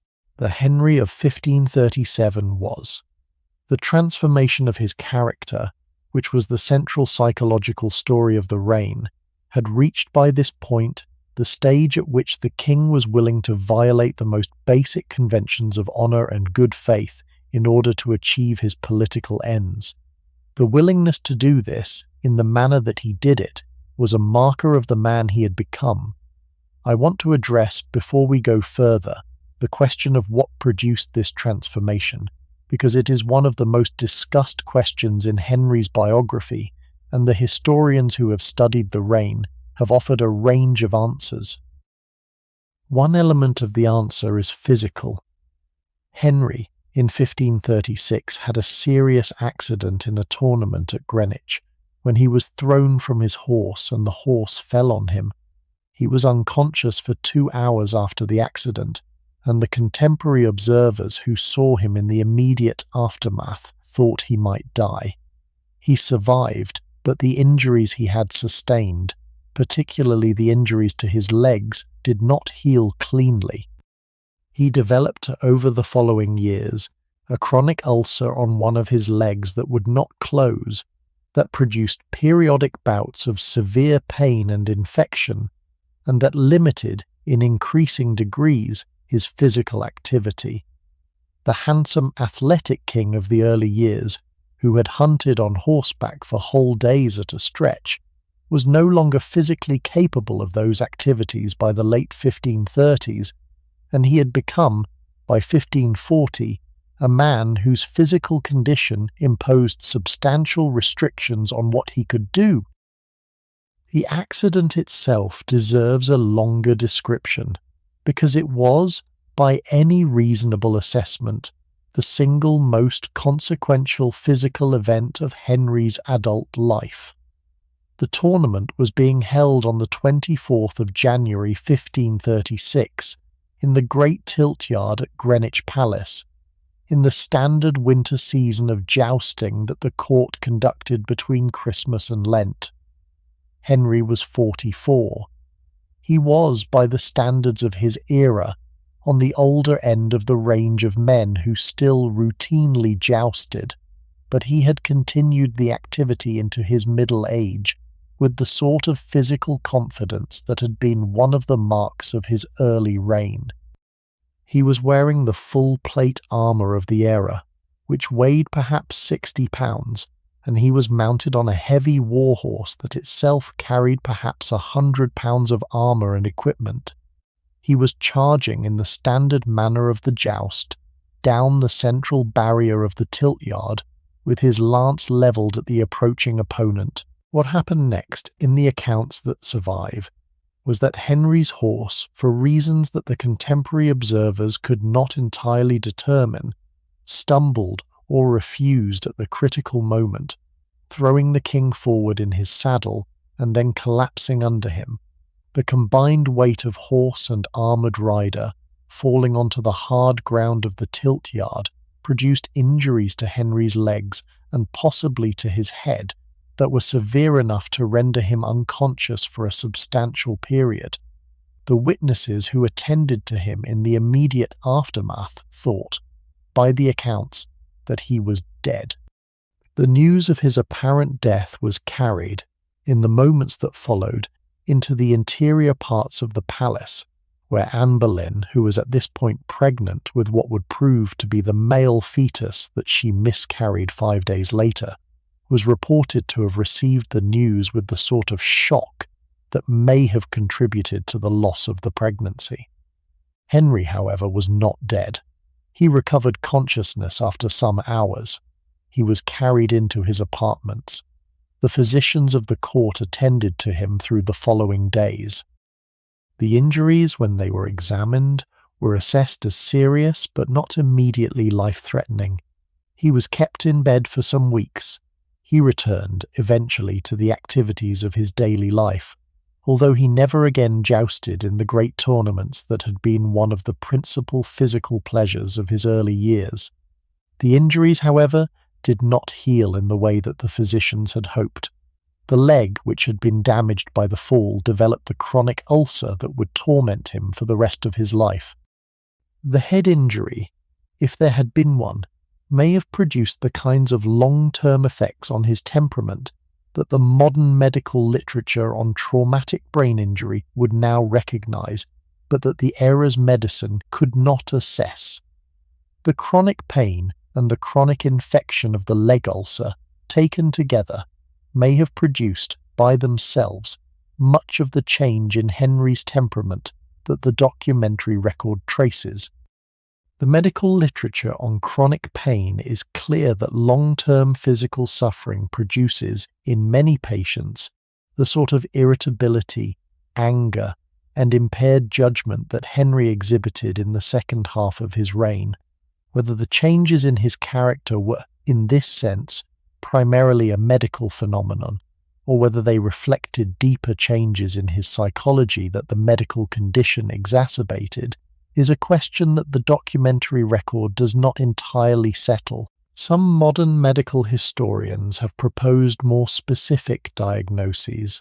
One of the more popular suggestions, which has been argued by scholars over the past several decades, is that Henry suffered some form of head injury from the 1536 fall that produced changes in his frontal lobe function, and that could account for the changes in his temperament and judgment that emerged in subsequent years. The argument is plausible, given what we now know about the long-term effects of head injuries, but it is speculative, since we have no direct evidence of the kind that would allow a confident diagnosis. Other suggestions have included diabetes, syphilis, and some endocrine disorders, with each suggestion explaining some of the symptoms, but none of them accounting for all of them. What is clear from the documentary record is that, whatever the cause, Henry's character did change in the late 1530s and the 1540s, and the change was in the direction of greater paranoia, greater willingness to use violence against those who displeased him, and reduced ability to trust the advisors and family members who had served him faithfully for years. The man who had reigned with such evident pleasure and such genuine popularity in his first decade was, by the 1540s, a king whom the people around him approached with the sort of caution that the survival instincts of courtiers had taught them was now necessary. The fall of Cromwell in 1540 is the next major episode that I want to give you, because it shows the developed pattern of Henry's later years with particular clarity. Thomas Cromwell had been the king's principal minister since 1532. He had organised the break with Rome. He had executed the dissolution of the monasteries. He had, by the late 1530s, accumulated more political power than any English minister had held since Cardinal Wolsey, and he had become, in the small society of the court, one of the most consequential figures of the era. He was a man of considerable ability, and by the standards of his era, considerable personal honesty in his public dealings, although he had also been, throughout his career, the principal instrument by which Henry's some political and personal demands had been translated into practical action. In 1540, Cromwell arranged the marriage of Henry to Anne of Cleves, who was the daughter of a German Protestant duke, in a diplomatic match that was intended to align England with the German Protestant princes against the threat of a possible Catholic alliance between France and the Empire. The marriage, when it occurred, was a personal disaster for Henry. He met Anne for the first time on her arrival in England, and he found her, to his considerable disappointment, physically unattractive in a way that the preliminary reports had not led him to expect. The marriage was conducted on the agreed date, but Henry's lack of interest in his new wife was apparent from the beginning, and within 6 months he was seeking to be released from the marriage. The release was arranged with reasonable speed and considerable diplomatic skill by the same Cromwell who had arranged the marriage in the first place. Anne, who was a sensible and pragmatic woman, agreed to the annulment without resistance. She was given a generous settlement, including substantial estates and a regular income, and she remained in England for the rest of her life, living in considerable comfort as the king's sister, which was the title she was given as part of the settlement. She would, by the reports, become quite friendly with Henry in the years after the annulment, and would attend court on different occasions as a respected member of the king's extended family. She would outlive Henry, dying in 1557, and would be the only one of his 6 wives whom the 4 subsequent decades of English politics did not significantly damage. Her good sense in the situation she had found herself in served her better than the more dramatic strategies of some of her predecessors. Cromwell, however, did not survive the failure of the marriage. The political enemies he had accumulated during his years of dominance had been waiting for an opportunity, and the marriage of Anne of Cleves, which had been Cromwell's project and which had ended in the king's disappointment, gave them the opening they needed. They moved against Cromwell in June 1540, with charges of heresy and treason that were, by any modern standard, fabricated, but that did not need to be true to be effective in the political environment of Henry's late court. Cromwell was arrested at a council meeting on the 10th of June. He was tried and condemned by an Act of Attainder, which allowed Parliament to convict him without the formality of a trial. He was executed at the Tower on the 28th of July 1540. He was perhaps 55. The execution of Cromwell, who had served Henry faithfully and brilliantly for 8 years, and who had been the principal architect of the political and religious revolution that had defined the reign, was, in many respects, the great betrayal of Henry's later career. Henry, who came to regret the execution within weeks, blamed his advisers for having pushed him into it, and complained in conversations recorded by the contemporary observers that he had been the victim of the lies of those around him. The complaint was not, by any reasonable assessment, accurate. Henry had agreed to the execution. He had signed the warrant. He had, when the moment came, allowed the man who had served him for nearly a decade to die at his hands. The willingness to do this, when the political moment seemed to require it, was the developed pattern of his later years, and the small subsequent regret was the small subsequent feature of the same pattern.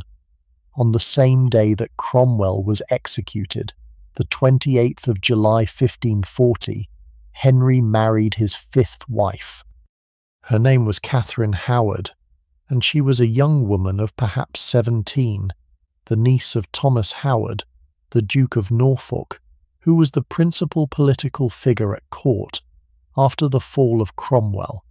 The marriage to Catherine Howard was the marriage of an aging, sick, increasingly difficult king to a young woman who was perhaps a third of his age, and the dynamics of it were the dynamics that the description suggests. Catherine was, by the contemporary accounts, a pretty and lively young woman who had been raised in the somewhat irregular household of the Dowager Duchess of Norfolk, where the supervision of young aristocratic girls had been less than rigorous. She had, before her marriage to Henry, at least 2 and possibly 3 relationships with young men of the household, in circumstances that the era considered scandalous, and that, in the case of a queen, would constitute the sort of political vulnerability that any future enemy could use against her. The relationships, when they had occurred, had been the relationships of an inadequately supervised teenage girl in a household that had not provided her with the moral and practical guidance that her position would eventually require. They were not, in the original circumstances, the actions of a calculating adult, but they were, in the political circumstances of her queenship, the kind of past that could destroy her. The marriage, in its first year, appears to have been reasonably contented. Henry, who was 49 and unwell and aging rapidly, found in his young wife a kind of late-life pleasure that the documentary record indicates he genuinely valued. He referred to her in his comments to his courtiers as his rose without a thorn. The phrase, in retrospect, has a particular irony, but at the time of its use it expressed with reasonable accuracy the king's feeling about his new young wife.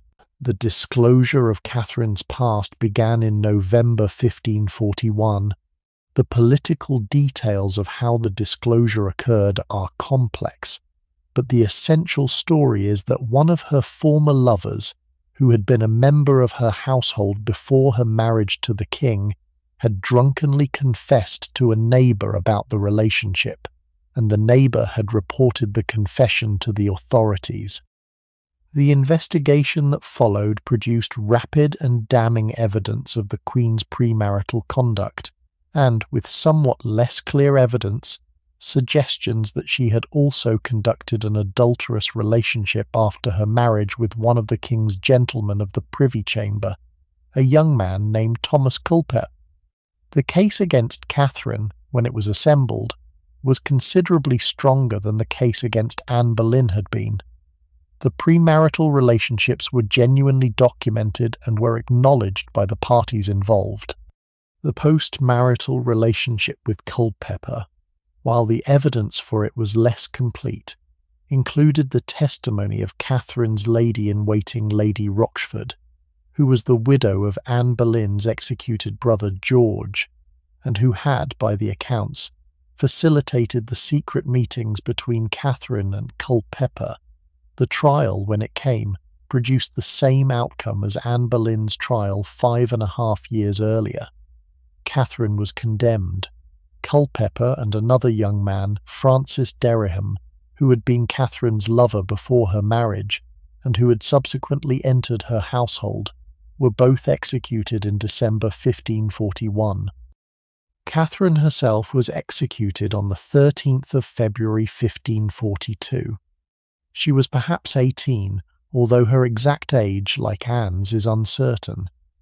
Lady Rochford, who had been instrumental in the affair, and who was probably mentally unstable in her later years, was executed alongside her.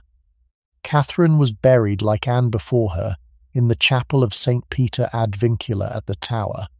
I want to handle Catherine's case with care, because it differs in important ways from Anne's. The evidence of premarital sexual experience was real and was acknowledged by Catherine herself. The evidence of the post-marital relationship with Culpeper, while less certain, included Catherine's own admissions of meetings that the era considered improper, even if the question of whether the meetings had progressed to actual adultery remained somewhat ambiguous in the surviving documentary record. Catherine was not, in the way that Anne had been, the victim of a fabricated case constructed for political reasons. She was, in some real sense, what the charges said she was. The justice that was meted out to her was, however, by any modern standard, grotesquely disproportionate to her actual offences. She was a teenage girl who had been used by her family for political purposes, who had been given a role she was not prepared to handle, and who had made the kinds of mistakes that an inadequately educated teenager in her position might be expected to make. The penalty for these mistakes, in the legal system of Henry's late reign, was death. The penalty was applied. She was the second of his wives to be executed in 6 years, and she was, like Anne before her, a young woman whose end was substantially out of proportion to the offences for which she was condemned. Henry, after Catherine's execution, was reported by the contemporary observers to be in a state of considerable depression. He withdrew from much of the social activity of the court. He grew, in the months that followed, visibly older and more difficult. The illusion of late romantic happiness that the marriage to Catherine had briefly provided had been shattered, and the man who emerged from the destruction of it was the man whom the late portraits of Holbein have preserved for us, the heavy, paranoid figure of the final years. The sixth and final wife was Catherine Parr, whom Henry married in July 1543. She was by every measure the most accomplished of his 6 wives, and the marriage to her was in many respects the most stable and most genuinely companionable of all his marriages. She is also, however, the wife least well known in popular memory, partly because her relationship with Henry did not produce the dramatic events associated with the previous wives. Catherine Parr was 31 when she married Henry. She was a widow twice over, having previously married 2 older men, the second of whom, Lord Latimer, had died earlier in 1543. She was a woman of considerable education, religious seriousness, and practical competence. She had been raised in a substantial gentry family with strong court connections. She had received the level of intellectual education that daughters of educated Tudor gentry sometimes received. She wrote books, including a substantial work of devotional prose called The Lamentations of a Sinner, which she published after Henry's death, making her one of the first women to publish under her own name in English. She spoke Latin and French and a small amount of Italian. She had Protestant religious sympathies, which she handled with considerable political skill, given the complicated religious situation at Henry's court in his last years. The intellectual circle that Catherine Parr gathered around herself at court is worth longer mention, because it constitutes one of the more interesting cultural achievements of the late reign. She brought to court a group of educated women, including her sister Anne Parr and several of her ladies-in-waiting, who shared her religious and scholarly interests, and she presided, in the modest private chambers of the Queen's apartments, over intellectual gatherings that the era did not always permit to women. The group read scripture together, in the original Greek and Latin, and in the English translations that the Reformation had produced. They read the works of the new humanist scholars, including the writings of Erasmus and the continental Protestant theologians, whose works had been smuggled into England despite official restrictions on their importation. They discussed, in the serious intellectual exchange, that the era reserved for educated men the theological and philosophical questions raised by religious change. The young Princess Elizabeth, who joined the household of her stepmother in the last years of Henry's reign, received in this intellectual environment the formative influences that would, in due course, shape the educated and intellectually formidable queen she would eventually become. Catherine Parr, in this respect, was not just the king's nurse and companion in his last years, but the patron of one of the more important small intellectual communities of the era, and her influence on the next generation of educated English women was substantial in ways that the more dramatic stories of the other wives have tended to obscure. She was not, in the romantic sense, the wife whom Henry chose because he was in love with her. She was the wife he chose because, in his late years, he needed an intelligent, companionable presence that her experience and temperament could provide. She managed the role with skill and grace. She nursed Henry through the illnesses of his last years, when his leg ulcers were causing him constant pain and when his temper was at its most difficult. She managed the relationships between Henry and his 3 children, all of whom she befriended and all of whom she helped to educate. She survived 2 political crises during her marriage, when her religious views nearly produced charges of heresy against her by careful management of the king's moods and by the skillful submission that the situation required. She presided in the final years over a court that had become, in many ways, her own creation, with a circle of intelligent and educated women around her, who would in subsequent decades play significant roles in the further religious and political development of the country. She was, in this respect, the ideal late-life wife for the King Henry had become. She gave him what he needed without demanding what he could not give.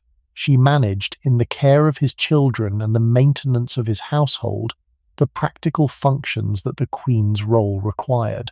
She was, in his last years, the closest thing to a stable adult companion that he was capable of having, and the marriage, in the 3.5 years it lasted before Henry's death, was the most successful of his unions in terms of the practical management of the king's daily life.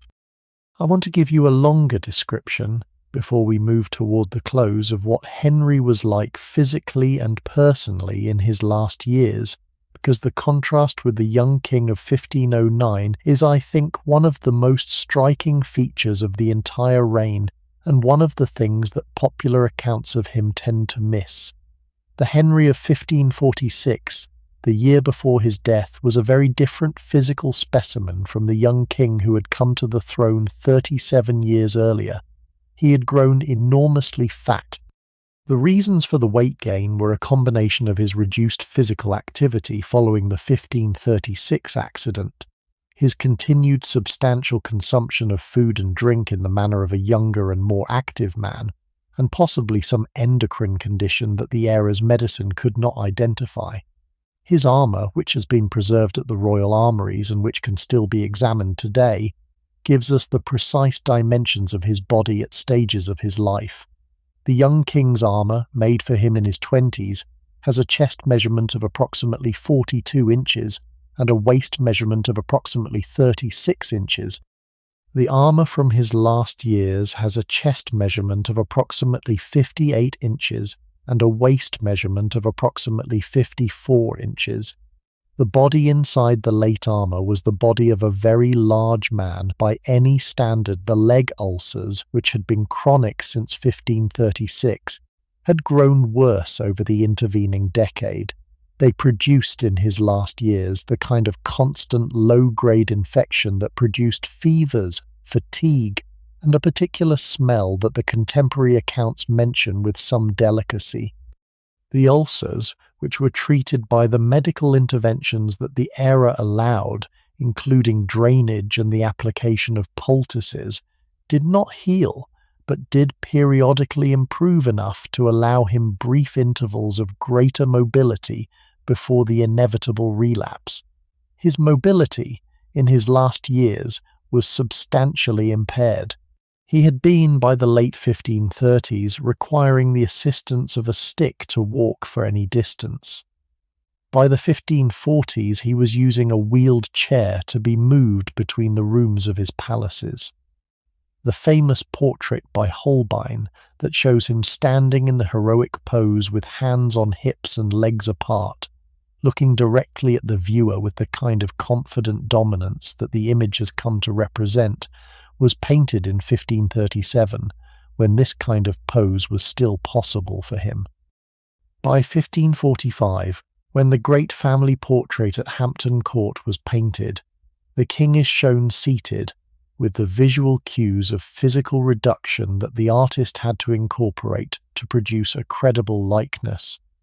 His temperament, in the last years, was the temperament of a man who was in constant pain, who was aware that his time was running out, and who was managing, with diminishing success, the political and personal anxieties that his long reign had accumulated. He was prone to outbursts of rage that the people around him had to learn to navigate. He was suspicious of his closest advisers. He was paranoid about plots against him, and the political crises of his last years were, in many cases, produced by his suspicions rather than by any actual conspiracy. He was, however, also capable of genuine kindness in his interactions with the small group of people whom he still trusted, including Catherine Parr and his 3 children, and the picture of him in his last years that the documentary record produces is more complex than the simple cartoon of an aging tyrant. He was, in his religious convictions, a deeply confused man. He had broken with Rome on the question of his marriage. He had presided over the dissolution of the monasteries and over other reforms that had moved the English Church in the direction of Protestantism. He had also, however, retained, throughout his life, a personal commitment to the traditional Catholic theology of the Mass, the sacraments, and the central doctrines of the medieval Church. The Church of England that he left behind at his death was, in its theology, an unstable compromise between the Protestant directions in which Cromwell and Cranmer had wanted to push it, and the Catholic positions to which Henry himself had remained personally attached. The religious settlements of the rest of the 16th century, under his 3 children Edward and Mary and Elizabeth, would attempt to resolve this instability, with each of them moving in a different direction, and with the eventual settlement under Elizabeth representing a kind of middle position that neither Henry nor any of his immediate successors had quite intended. The last days of his life, in January 1547, were the slow physical decline that his condition made inevitable. He had been ill with some complications of his chronic conditions throughout the autumn of 1546. By December, he was confined to his bed at Whitehall Palace. The physicians who attended him could do little except manage the symptoms. He received the last sacraments in the traditional Catholic rites that he had maintained throughout his life despite the break with Rome, in the small hours of the morning of the 28th of January 1547. He died shortly afterwards. He was 55 years old. He had reigned for 37 years, 7 months, and 17 days. He had married 6 times. He had produced 3 legitimate children, all of whom would eventually rule the country. He had transformed the religious and constitutional structure of the kingdom in ways that would shape the rest of English history. He had, in the end, lived the life that the accident of Arthur's death in 1502 had given him, and he had used that life, for better and for worse, to make himself one of the most consequential English monarchs of any period. The actual scene of his death is worth a more detailed picture because it captures, in its intimate detail, the particular human end to which a great reign came. The bedchamber at Whitehall, in the small hours of the morning of the 28th of January, was lit by candles. The fire was burning. The attendants who had been with him through the long final illness, including his physicians, his confessor, and the small group of gentlemen of the Privy Chamber whose duty it was to be present, were arranged around the room in the standard configuration the era required. Archbishop Cranmer, who had been summoned from Croydon when it was clear that the king was dying, had arrived at the palace some hours earlier and had been with the king through the final period. By this stage the king was unable to speak. Cranmer asked him for some sign that he died in the faith of Christ. By the accounts, Henry took Cranmer's hand and pressed it, a small gesture of acknowledgement that was all his condition now allowed. The pressing of that hand was, in a sense, the last action of the king's life, and it was the simple gesture that ended the long career of public action that the reign had been. Some minutes later, by the accounts, the king stopped breathing. The physicians who confirmed the death by the standard methods of the era made the formal announcement to the attendants in the room. The body was prepared for the subsequent ceremonies that the death of a king required. The reign that had transformed England came to its end in the private way that all reigns end. He was buried at Windsor, beside Jane Seymour, in the tomb that he had instructed to be prepared. The tomb itself was never properly completed. The elaborate monument that Henry had planned, with figures and inscriptions and ornaments, was never finished, and the simple tombstone that now marks the grave is the work of subsequent generations who have tried, with varying success, to provide an appropriate marker for the king who lies beneath. He shares the vault, by the accidents of subsequent royal burial decisions, with Charles I, the king who would be executed by Parliament 102 years after Henry's death, in the great civil disorder that the political settlement Henry had constructed could not, in the end, prevent. I want to spend the closing portion of the evening considering what we should make of all of this, because Henry VIII is in some ways the most controversial figure of English royal history, and the assessments of him have ranged from the celebratory to the savage, with most of the territory in between occupied by some intermediate positions. The case for Henry, when it has been made, has typically rested on the constitutional and political achievements of the reign. The break with Rome, whatever its origins in the matter of his marriage, did establish the principle of the sovereignty of the English crown over the English church, which would prove to be one of the foundations of the subsequent constitutional development of the country. The dissolution of the monasteries, whatever its cultural costs, did produce a substantial transfer of wealth to the secular elite of the country, which contributed to the political stability and economic development of the subsequent decades.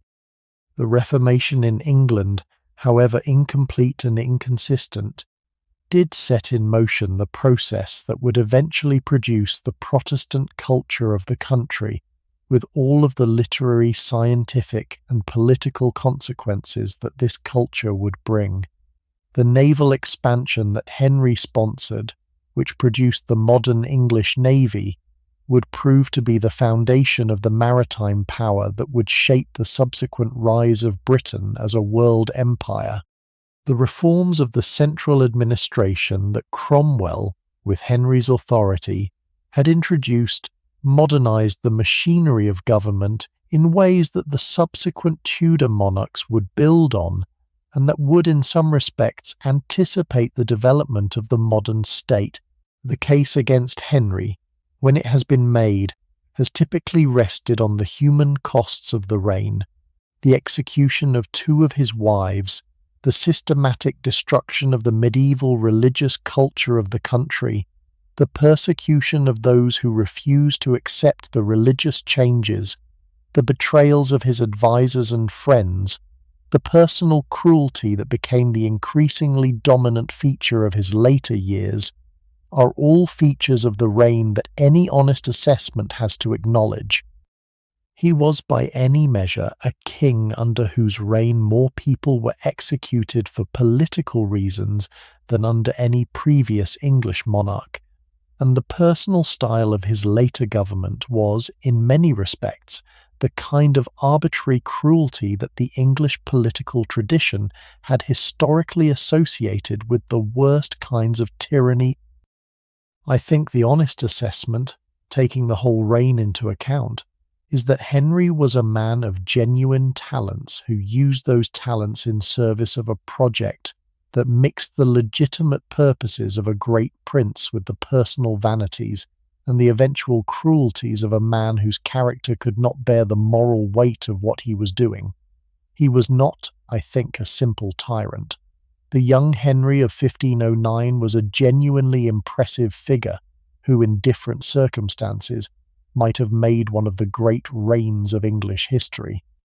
He was also not, I think, a heroic reformer who reluctantly took on difficult tasks for the good of his country.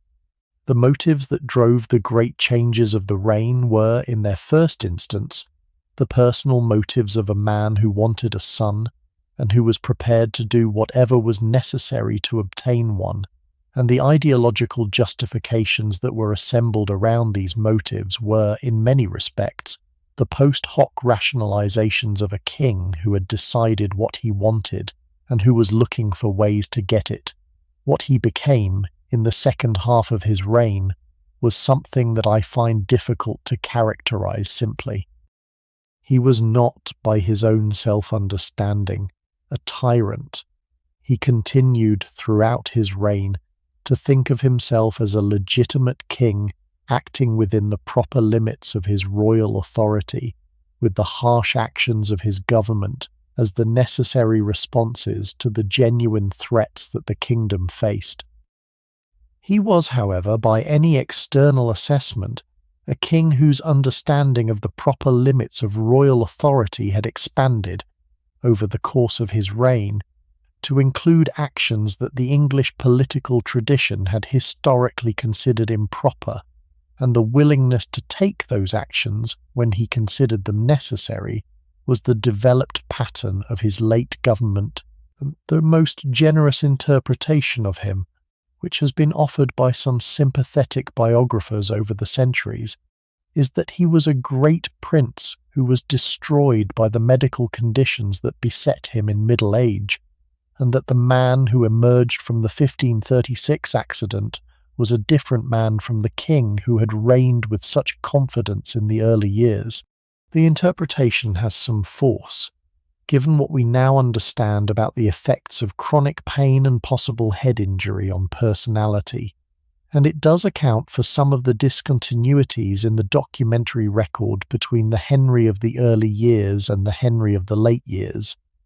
The least generous interpretation, which has been offered by some critical historians, is that the qualities that produced the cruelties of the late years were always there, even in the brilliant young king of the early years, and that the development of the reign produced the gradual revelation of these qualities rather than their creation. The interpretation has some force, given the early indications of arrogance, temper, and the willingness to use his power harshly that the documentary record preserves from the early years.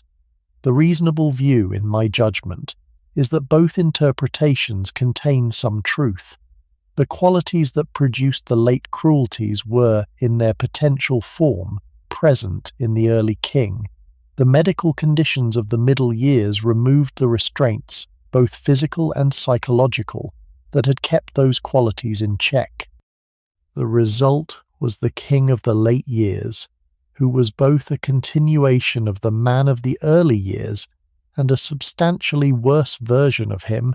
The wives taken together are the human cost of the reign that the popular memory has, with reasonable justice, focused on. Catherine of Aragon was treated with a sustained cruelty that her dignity, real as it was, did not deserve. Anne Boleyn was destroyed by a fabricated case in a manner that has rarely been equalled in English history. Jane Seymour died in childbirth, in the way that women in her position frequently died, and the question of how she would have fared if she had survived is one that the historical record does not allow us to answer. Anne of Cleves, by her own intelligence and her husband's reasonable response, escaped from the marriage with her life and her fortune intact, and she spent the rest of her days in considerable comfort. Catherine Howard was destroyed by her own indiscretions and by the political circumstances of her position, in a manner that, while not as fabricated as Anne Boleyn's case, was still, in any modern view, grotesquely disproportionate to her actual offences. Catherine Parr, by her intelligence and her care, survived the marriage and outlived the king, although her own subsequent life would be cut short by her death in childbirth in 1548, just over a year after Henry's own death. The 3 children, who were Henry's most consequential personal legacy, would each in turn rule the country. Edward VI, the son of Jane Seymour, came to the throne at 9 and ruled, through a series of regents, for 6 years before dying of tuberculosis at 15. Mary I, the daughter of Catherine of Aragon, came to the throne at 37 and ruled for 5 years, during which she attempted to reverse the religious reforms of her father and her brother and to restore the Catholic Church in England, before dying of cancer in 1558. Elizabeth I, the daughter of Anne Boleyn, came to the throne at 25 and ruled for 45 years, during which she presided over one of the most successful periods of English history. The 3 of them, between them, occupied the throne for 56 years, and the trajectory of their reigns, in its complex and often painful working out, was the principal political consequence of their father's choices in the matter of his marriages. I want to leave you, as a kind of closing thought, with a particular image that I think captures something about the man at the heart of this story. In 1547, in the days before Henry died, Catherine Parr and the small circle of attendants who were caring for him in his final illness gathered around his bed in the small hours of the morning. The king had been declining for some weeks, and the moment of his death was by this point expected within hours. The attendant priests prepared to administer the last rites in the traditional Catholic form that, despite all the religious changes of the previous 15 years, the king had insisted on for his own death. Henry, who was conscious but unable to speak, made small gestures of acknowledgement as the ceremonies were performed. He held, in his right hand, the hand of one of his attendants. He looked, with whatever his eyes could still focus on, at the people in the room. He was, in the testimony of those who were present, calm and apparently at peace, in a way that the difficulties of his final years had not entirely allowed him to be. The man in the bed, at this moment, was the same man who had been the brilliant young king of 1509. He was the same man who had married Catherine of Aragon at the chapel of the Franciscan friars at Greenwich. He was the same man who had pursued Anne Boleyn through 7 years of obsession. He was the same man who had presided over the dissolution of the monasteries and the destruction of the medieval religious culture of his country. He was the same man who had executed 2 of his wives and uncounted numbers of his subjects. He was, in this final moment, all of these men compressed into a single dying figure, and the moment of his death was the small, ordinary moment in which all of these selves came to their end together. He died, by the testimony of the attendants, peacefully. The complications of his condition had done their slow work, and the body that had been Henry VIII, simply, at a particular moment in the early morning of the 28th of January 1547, stopped functioning. The reign that had transformed England came to its end in the secluded way that all reigns end, with the death of a particular man in a particular bed in a particular palace, attended by the small circle of people who had been with him at the end. That is the moment I want you to hold on to as we approach the end of this evening's story. The man in the bed, not the famous king of the Holbein portraits, not the legendary tyrant of the popular imagination. The actual person, at the moment of his ending, who had lived the particular life that the accidents of his birth and his circumstances had given him, and who had used that life, for better and for worse, to make himself the figure that history has remembered.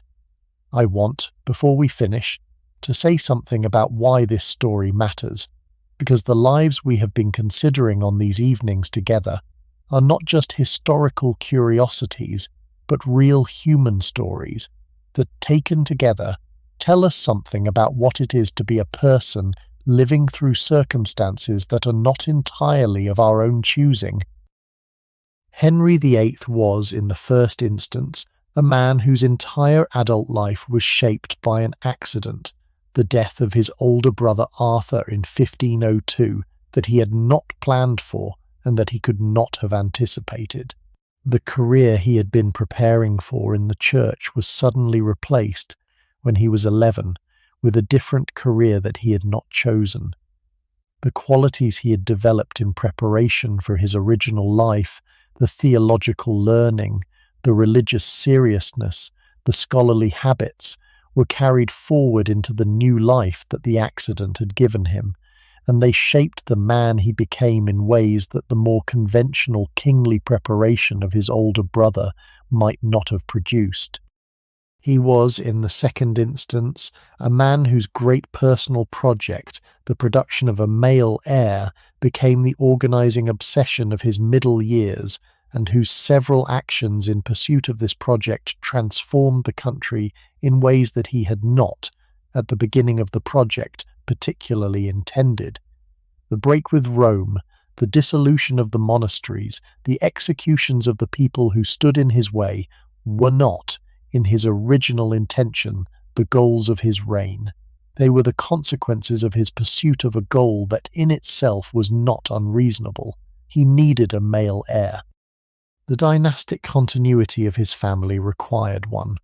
The political stability of the country in the era of the Wars of the Roses depended on it. The pursuit of this goal was, in its origins, the legitimate concern of a responsible king. The transformations that the pursuit produced were, however, the consequences of how the pursuit unfolded in the particular circumstances of his time, and the cumulative result was something that nobody, including Henry himself, had quite intended. He was, in the third instance, a man whose character was tested, over the course of his reign, by the kinds of situations that test character, and whose character did not, in many cases, pass the tests. He was capable of generosity, of charm, of warmth, of genuine affection. He was also capable, when his interests required it, of betrayal, of cruelty, of the kinds of harsh and arbitrary actions that have rightly produced his unfavourable historical reputation. The mixture of these qualities in the proportions they finally took was the man he became, and the question of whether a different man, in his circumstances, would have produced different results is one of the unanswerable questions that the historical record allows us to ask, but not to answer. I want to come back, before we close, to several aspects of the reign that I have touched on only briefly, and that deserve a longer look, because the picture of the man and the era is not complete without them. The first is the daily life of the Tudor court, which was the immediate human environment within which Henry lived for nearly all of his adult life, and which shaped, in important ways, the kind of person he became. The Tudor court, in Henry's reign, was a movable establishment that travelled between several principal residences on a regular cycle. The king had, by the end of his reign, perhaps 50 palaces and houses scattered across the southern half of England, which he and his court occupied in turn through the year. The principal residences included Greenwich, where Henry himself had been born, and where the great state ceremonies of the early reign were often held; Hampton Court, which had originally been built by Cardinal Wolsey, and which Wolsey had given to the king in 1525 in a desperate attempt to recover royal favour, became, over the course of the reign, one of Henry's favourite palaces, and was substantially expanded by him. Whitehall, which had also been a Wolsey property, and which had also passed to the king after Wolsey's fall, became the principal palace of the late reign and was the building in which Henry actually died in 1547. Windsor Castle was used for the Garter ceremonies and for hunting in the great park that surrounded it. Richmond, Eltham, Nonsuch, Oatlands, and other houses provided the seasonal accommodation that the court's annual round required. The court itself, when it was in residence at one of these palaces, was a substantial human establishment of perhaps 1,000 people, including the king's personal household, the queen's household, the great officers of state, the attendants of the senior nobles who accompanied the king, and the corresponding service population of cooks and grooms and clerks and labourers. The cost of maintaining this establishment, by modern reckoning, would have been substantial, and the management of the court's finances, supplies and logistics was one of the major administrative undertakings of the kingdom. The kitchens of Hampton Court alone, which can still be visited today, were designed to produce on a normal day the food for perhaps 800 meals, and they constituted, in their physical extent and their organizational complexity, one of the great industrial operations of the era. The daily life of the king within this establishment followed a pattern that is reasonably well documented in the records of the Privy Chamber, which was the domestic establishment of attendants who served Henry in his most personal capacities. The king woke at perhaps 7 in the morning, in the great bedchamber that was the centre of his personal apartments. He was attended, on rising, by the gentlemen of the Privy Chamber, who helped him out of his nightclothes, into his dressing gown, and through the small ceremonies of his morning toilet. He attended Mass, in the standard practice of the era, in the chapel that adjoined the royal apartments. He breakfasted, in the same private chamber, on whatever the kitchen had prepared. He met in the morning hours with the ministers and ambassadors and petitioners who had business with him. He read, in the small intervals between his engagements, the dispatches and the documents that the work of government produced. The midday meal, which was the principal meal of the day in the convention of the era, was a substantial event. It was served at perhaps 11 in the morning, in the great hall, or in the smaller dining chamber depending on the formality of the occasion. The king ate, in the standard practice, with a small group of senior attendants, and on certain occasions with the Queen. The food, by all the accounts, was elaborate. The kitchen of the Tudor court produced, on a normal day, perhaps a dozen courses of kinds, with multiple dishes in each course, and the king selected from among these dishes whatever appealed to him in the moment. The wine that accompanied the meal was substantial. The atmosphere, in the formal dining occasions, was the kind of public theatrical event that the Tudor court understood as one of its most important social functions, with some visiting dignitaries observing the king's manner and reporting back to their courts on the impressions they had formed. After the midday meal, the king typically engaged in some form of physical activity or recreation. In the early years of the reign, this was the hunting on horseback, or the jousting, or the tennis, or the other athletic pursuits that the young Henry favoured. In the later years, when his physical condition had restricted these activities, it was the slower forms of recreation, including playing cards, reading, listening to music, or attending to the building projects that he supervised in his palaces. He was, throughout his life, a serious patron of music, and the court musicians who performed in the modest private chambers in the afternoons were, by the standards of the era, the leading practitioners of their art. The afternoon and evening were occupied by some political and social activities. The Privy Council, which was the senior advisory body of the kingdom, met regularly throughout the year, with the king attending as much or as little as his interest in the particular matters required. The foreign ambassadors who were resident at the court attended regular audiences. The English nobility and gentry who had business at court were received in the levels of formality that their rank and their business required. The evening meal, served at perhaps 6 in the afternoon by the standards of our day, or perhaps later as the era's dining habits gradually shifted later through the 16th century, was a less formal event than the midday meal, but still a substantial undertaking. After the meal, the king typically engaged in private entertainment with his closest attendants, including music, gambling, and the small social activities that the late evening allowed. He retired to bed at perhaps 10 or 11, attended by the gentlemen of the Privy Chamber in the reverse of the morning ceremonies. The whole pattern, taken as a daily round, gives us the image of a king whose life was in many ways lived in front of an audience. The privacy that we now consider essential to a normal life was not, for Henry, a routine experience. He was attended, at almost every waking moment, by some combination of his servants, his ministers, his attendants, and his courtiers.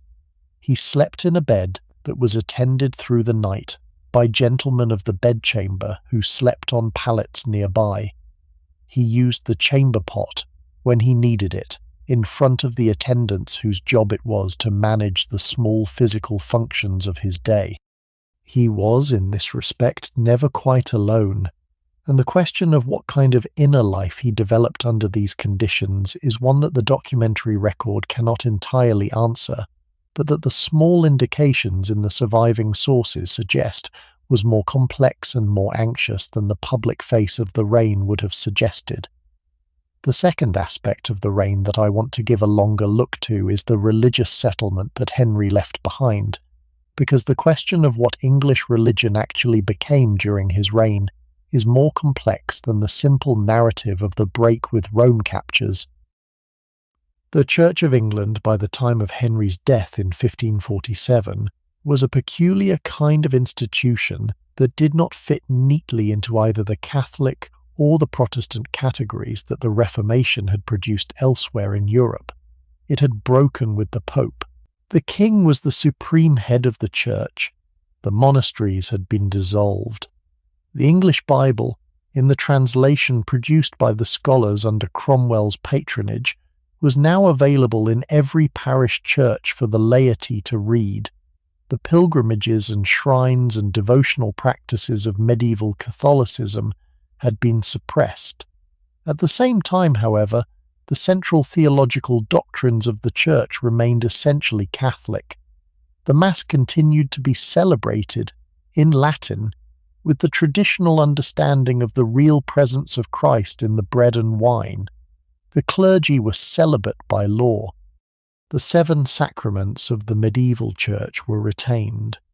The traditional vestments, the traditional liturgical calendar, and the traditional hierarchy of bishops and priests were all maintained.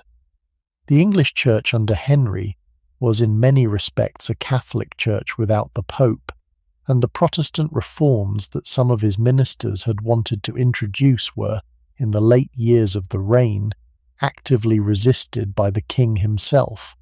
The instability of this position was the principal religious problem that Henry left to his successors. Edward VI's regents, who were Protestant in their sympathies, moved the church in a Protestant direction during the brief reign of the boy king, with the introduction of a vernacular liturgy in 1549, the abolition of clerical celibacy, the suppression of the Latin Mass, and the other reforms that the Protestant theologians of the era had been advocating. Mary, when she succeeded her brother in 1553, attempted to reverse all of these changes and to restore the Church to its Catholic position before the break with Rome, with the partial restoration of the monasteries, the reintroduction of clerical celibacy, the restoration of the Latin Mass, and the burnings of Protestant heretics that have given her the reputation she has carried in English memory ever since. Elizabeth, when she succeeded her sister in 1558, attempted a middle position, retaining the Protestant theology of the Church while preserving certain Catholic elements of its liturgy and structure, in the settlement that has come to be called the Elizabethan Compromise, and that has shaped the Church of England ever since. The settlement that emerged from these reversals and compromises was the strange hybrid that the Church of England has remained ever since, neither fully Protestant nor fully Catholic, retaining elements of both traditions in a peculiar combination that has given the Church its distinctive character. The whole arrangement was, in some real sense, the consequence of Henry's original instability on the religious question, and the Church that has endured for 5 centuries since his death is, in its peculiarities, the Church that he left behind, even though the specific form it took was the work of his successors rather than of him. The third aspect of the reign that I want to give a longer look to is the people other than the wives whose lives intersected with Henry's in significant ways, because the focus on the marriages tends to crowd out the other major figures of the reign, whose stories are, in their own ways, equally interesting. Cardinal Thomas Wolsey, who was Henry's principal minister for the first half of the reign, was a man of remarkable origins who had risen by his ability and his ambition to become the most powerful churchman and the most powerful royal minister in early Tudor England. He was the son of an Ipswich butcher. He had been educated at Magdalen College, Oxford, and had entered the church as a young man with no particular family connections to support him. He had risen through a combination of administrative competence, intellectual ability, and a particular talent for managing the interests of the powerful men around him, to become the King's Almoner, then the Dean of York, then the Bishop of different sees in succession, then the Archbishop of York, and finally the Cardinal and Lord Chancellor of England, which were the positions he held at the height of his power in the 1520s. Wolsey, in his prime, was the effective ruler of England. He managed the foreign policy, he managed the domestic administration, he managed the church, he built, at his own expense or with funds whose provenance he handled with deliberate vagueness, the great palace at Hampton Court, which was, until he gave it to Henry in 1525, the most magnificent private residence in England.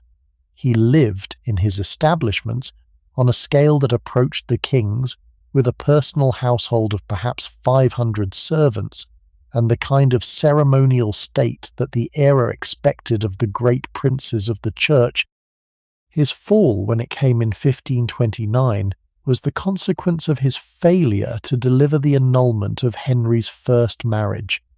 The Pope's refusal to grant the annulment, which was not Wolsey's fault, but which Henry blamed him for nonetheless, was the political catastrophe that ended his career. He was stripped of his offices, sent into a kind of internal exile in the north of England and ordered to come to London to face charges of treason in the autumn of 1530. He died on the journey of natural causes at Leicester Abbey in November 1530. He was perhaps 57. His last words, as recorded by his attendant George Cavendish, who wrote a substantial biography of him after his death, included the famous reflection that if he had served God as diligently as he had served his king, God would not have given him over in his grey hairs. The reflection captures something essential about the position of any servant of the Tudor crown, which was the fundamental condition that the loyalty given was loyalty that could be withdrawn by the king at any moment, with consequences that the servant might not survive.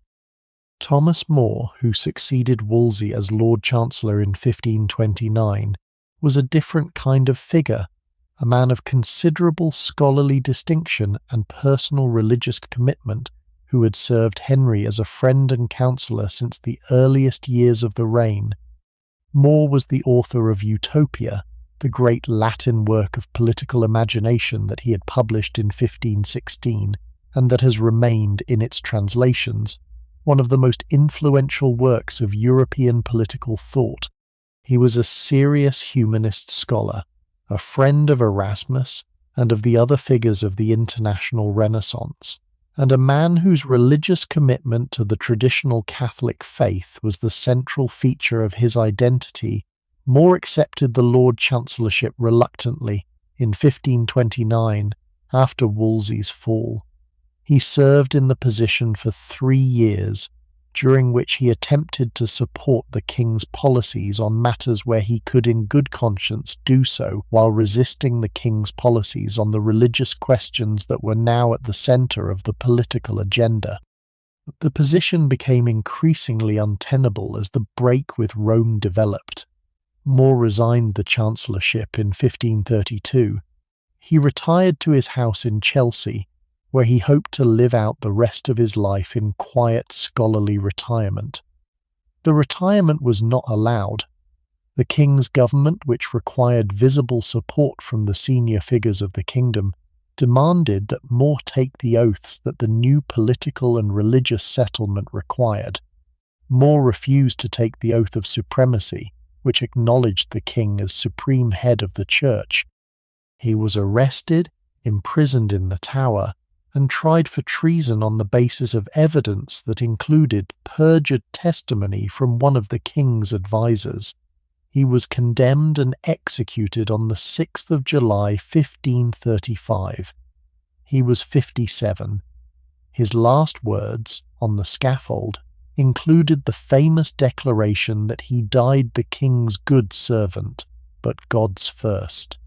He was buried in the chapel of St. Peter ad Vincula at the Tower, although his head was placed on London Bridge for the ceremonial public display that the era considered appropriate for traitors. More's execution was, in some respects, the most disturbing single political act of the reign before the executions of the wives.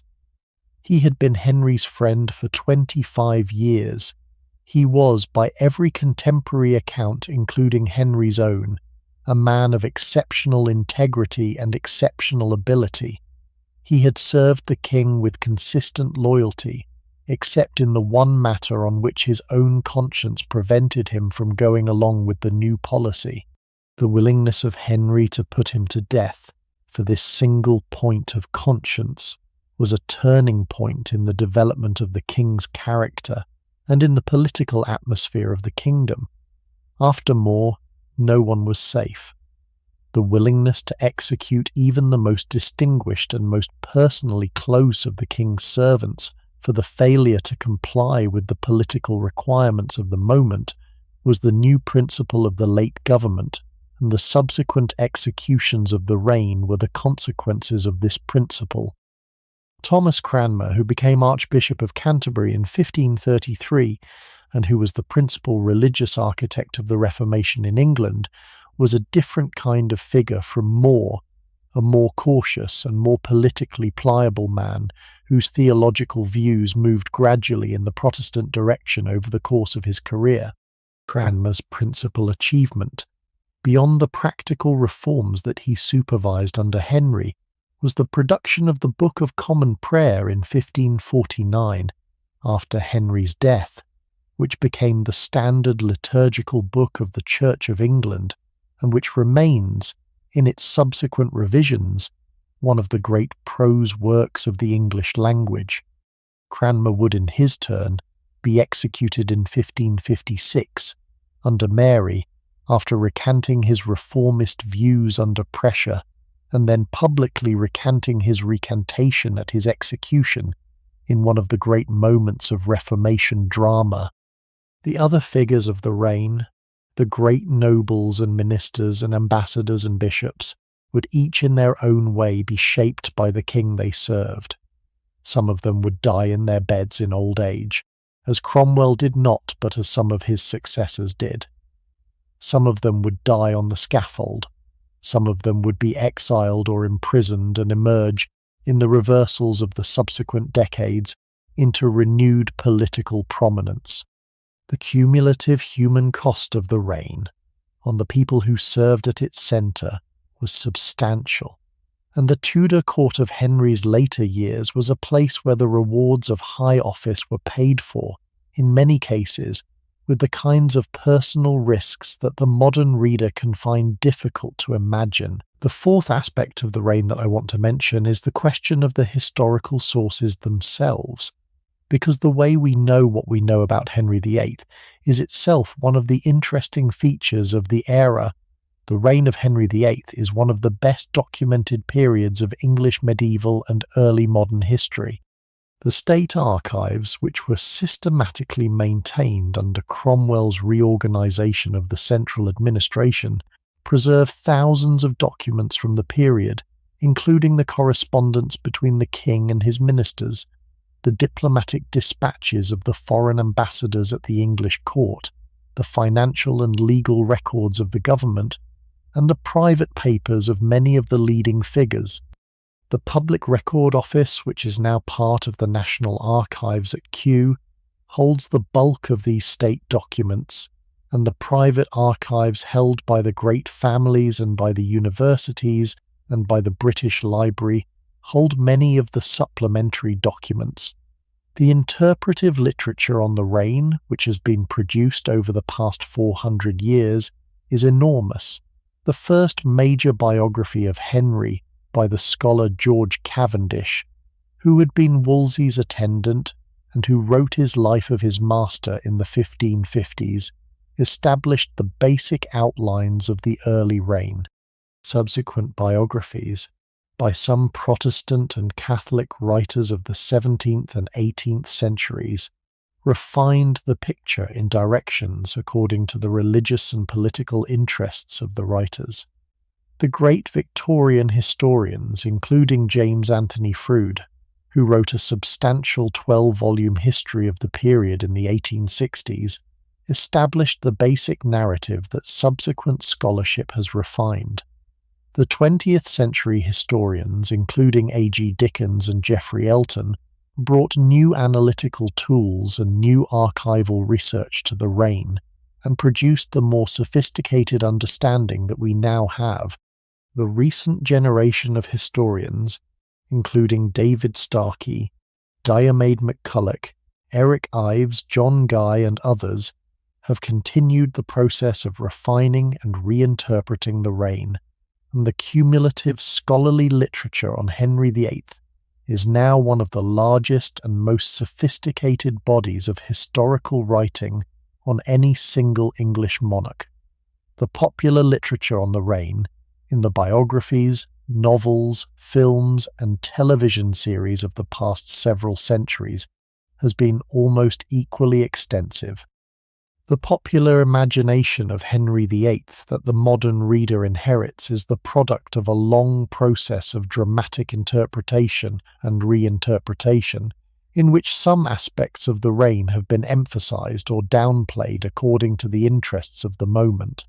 The Henry of the popular memory is, in many respects, the Henry of these dramatizations, and the relationship between this popular figure and the historical figure that the documentary record preserves is one of the interesting questions that any modern engagement with the reign has to address. I want to give one more substantial section to the question of what daily life at the stages of Henry's reign would actually have looked like, because the abstract patterns I have been describing are easier to absorb when they are anchored in the specific texture of a particular day. Imagine yourself for a moment in the great hall of Hampton Court Palace on a winter afternoon in December 1532. The court is in residence at Hampton for the Christmas season. The hall, which is a substantial chamber perhaps 100 feet long and 40 wide, with a great hammer-beam roof of carved oak that rises perhaps 60 feet above the floor, is decorated for the Christmas observances. The walls are hung with the great tapestries that the king has imported from Brussels, which depict the scenes from classical mythology and biblical history that the Renaissance taste favoured. The ceiling is decorated with painted stars and roses on a blue background. The great fireplaces at either end of the hall are burning with substantial fires. The tables, which are arranged in the standard formation with the high table at one end on a raised dais, and the long lower tables running down the length of the hall, are laid for the great Christmas feast that will be served in the evening. The king, at this moment, is in his privy chamber elsewhere in the palace, attending to the afternoon engagements that his routine requires. He has been hunting in the great park during the morning, with the hunt finishing at perhaps noon. He has bathed in one of the small bathing rooms that the palace contains. He has eaten his midday meal in his private dining chamber. He is now meeting with Thomas Cromwell and with two of the bishops to discuss the matters of state that the religious crisis is producing. Anne Boleyn, by this point, is the king's acknowledged future wife, although she is not yet his actual wife. The marriage will take place in secret in January, perhaps 6 weeks from this moment. She is in her own apartments in another part of the palace, attended by her ladies-in-waiting, working on the preparations for the Christmas entertainments that she will preside over in the absence of Catherine, who has been removed from the court, and who is now at the manor of the Moor in Hertfordshire. Catherine herself at this same moment is at the Moor, with her own substantially reduced household, conducting the small religious observances of the Christmas season that her position now allows. She is 46. She has been Henry's wife for 23 years, although the marriage will be formally annulled in 5 months. She is at this moment working on her embroidery, which has become one of her principal occupations in the long-enforced idleness of her current situation. She is reading the prayer book that her mother gave her at her departure from Spain 40 years earlier. She is writing, in the careful Latin of her education, a letter to her nephew the Emperor, in which she describes her current circumstances and asks for his continued advocacy on her behalf. The young Princess Mary, at this moment, is 16. She is at the small court that has been maintained for her at Beaulieu in Essex. She has not seen her mother in more than a year. She has not seen her father in nearly 6 months. She is, at this moment, at her lessons with her tutors, working on the Latin translation that her education requires. She is, by all the contemporary accounts, an intellectually serious young woman who is suffering with the kind of dignified endurance that her mother has taught her, the difficulties that her situation has produced. The next several years will be the worst years of her life, as the political and personal pressures on her intensify and as her mother's situation deteriorates further. She will, at one point in the late 1530s, sign the document acknowledging her own illegitimacy under the kind of duress that the era's political pressures could produce. She will in due course find her way back into the political settlement of her father's reign, and will eventually, 2 decades from this moment in 1532, become queen herself. But at this moment in December 1532, she is a young woman in a difficult position, with limited prospects and substantial daily anxieties, who is doing what young women in her position have always done, which is to continue with her duties and to wait for the eventual resolution of her situation. The other figures of the court, in this same moment in December 1532, are conducting their own daily lives in the directions that the household requires. The kitchens are at full activity, with perhaps 50 cooks and kitchen staff working on the preparation of the great evening meal. The stables are being prepared for the entertainments of the next day, when the king will hunt again. The musicians of the Chapel Royal are rehearsing the music for the religious services of the season. The ambassadors of Spain and France and the Empire are writing their reports of the day's developments in the careful diplomatic prose that the era required. The petitioners and merchants and minor nobles who have come to court for their business are waiting in the antechambers and the public spaces for the audiences that the king's officers will eventually grant them. The whole apparatus is the human establishment that supports the king's daily life, in the form that this life has taken in the particular circumstances of December 1532. The arrangements are complex, expensive, and demanding of the time and energy of perhaps 1,000 people. The arrangements are also, in their cumulative effect, the daily reality of the reign, and the small individual lives that compose them are the lives that, taken together, constitute what it actually meant to live at the Tudor court at this particular moment in history. The smells of the palace, in this winter afternoon, would have been the particular combination that the era's domestic life produced. The smoke of the fires, the aromatic herbs strewn on the floors of the great public rooms to mask the unavoidable odours of human and animal occupation, the cooking smells from the kitchens, the specific smell of beeswax candles in the chambers of the senior figures and tallow candles in the chambers of the lesser servants, the smell of the rushes that covered the floors of the lesser rooms, the smell of the perfumes and pomades that the courtiers used to mask their own odours in an era when bathing was infrequent. The sounds, similarly, would have been the particular combination of the era.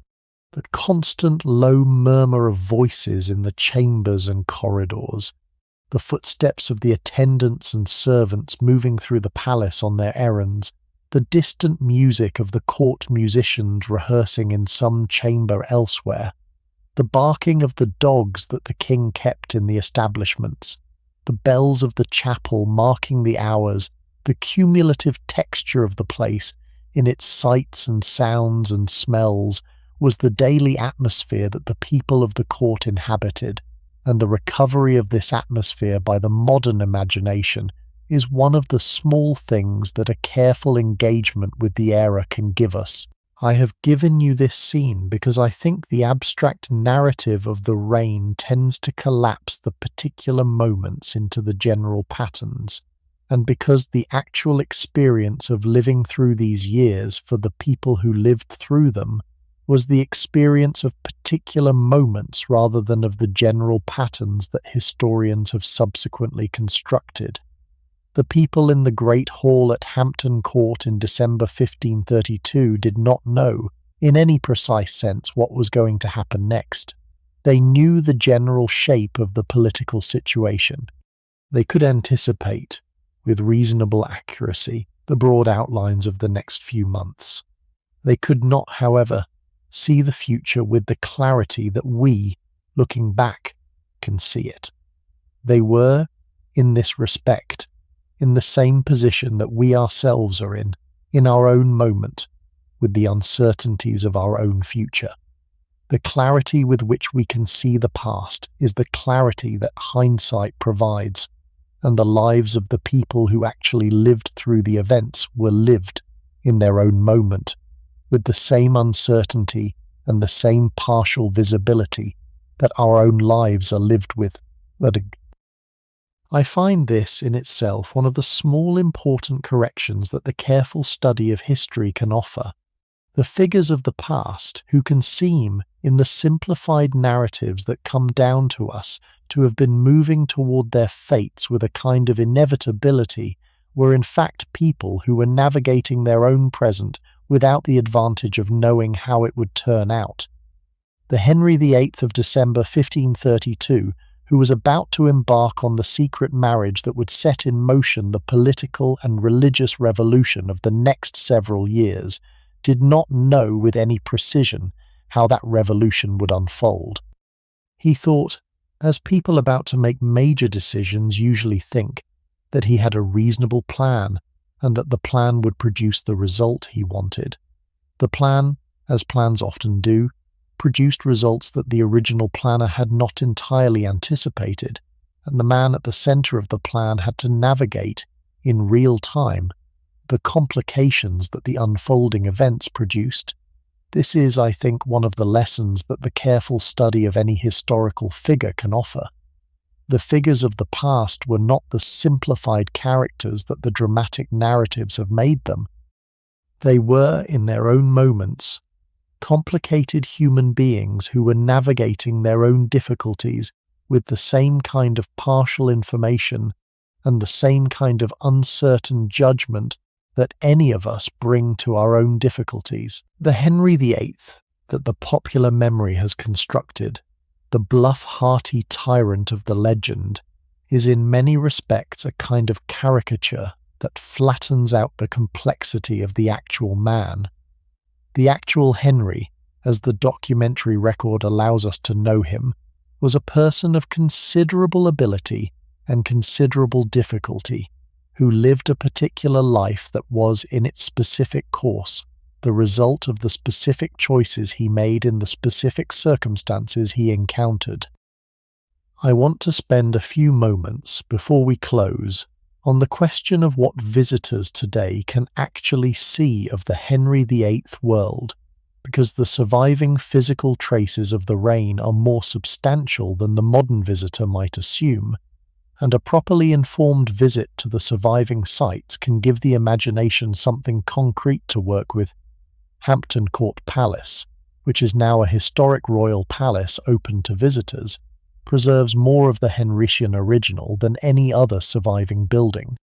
The Great Hall, which I described in my imagined scene, still stands, with its hammer-beam roof and its wall of stained glass containing the king's some heraldic emblems. The kitchens, which produced the food for the court, have been substantially restored and can be walked through. The Chapel Royal, where Catherine Howard was arrested in 1541 in the moment that began her destruction, retains its Tudor ceiling and the royal pew where the king and queen attended services. The Great Watching Chamber, which was the room where the gentlemen of the Privy Chamber waited for the king's summons, still stands with its tapestries and its ornaments. The courts and corridors of the original Tudor palace, which were significantly extended by Christopher Wren under William and Mary in the 17th century, can be distinguished from the later additions by the careful eye, and the visitor who knows what to look for can walk, in essence, the same paths that Henry himself walked in his daily routines. The Tower of London, which was the principal royal prison, and which was the site of the executions of Anne Boleyn and Catherine Howard, among many others, preserves the Tudor structures that the era used for its prisoners. The Bloody Tower, where Anne is supposed to have been held, can be visited, although the certainty of which particular cell she occupied is uncertain. The Chapel of St. Peter ad Vincula, where she and Catherine Howard were buried, is open to visitors at certain hours, and the memorial plaques and the small altar that mark the site of the burials can be seen. The site of the scaffold on Tower Green, where the executions took place, is marked with a small memorial that commemorates the people who died there.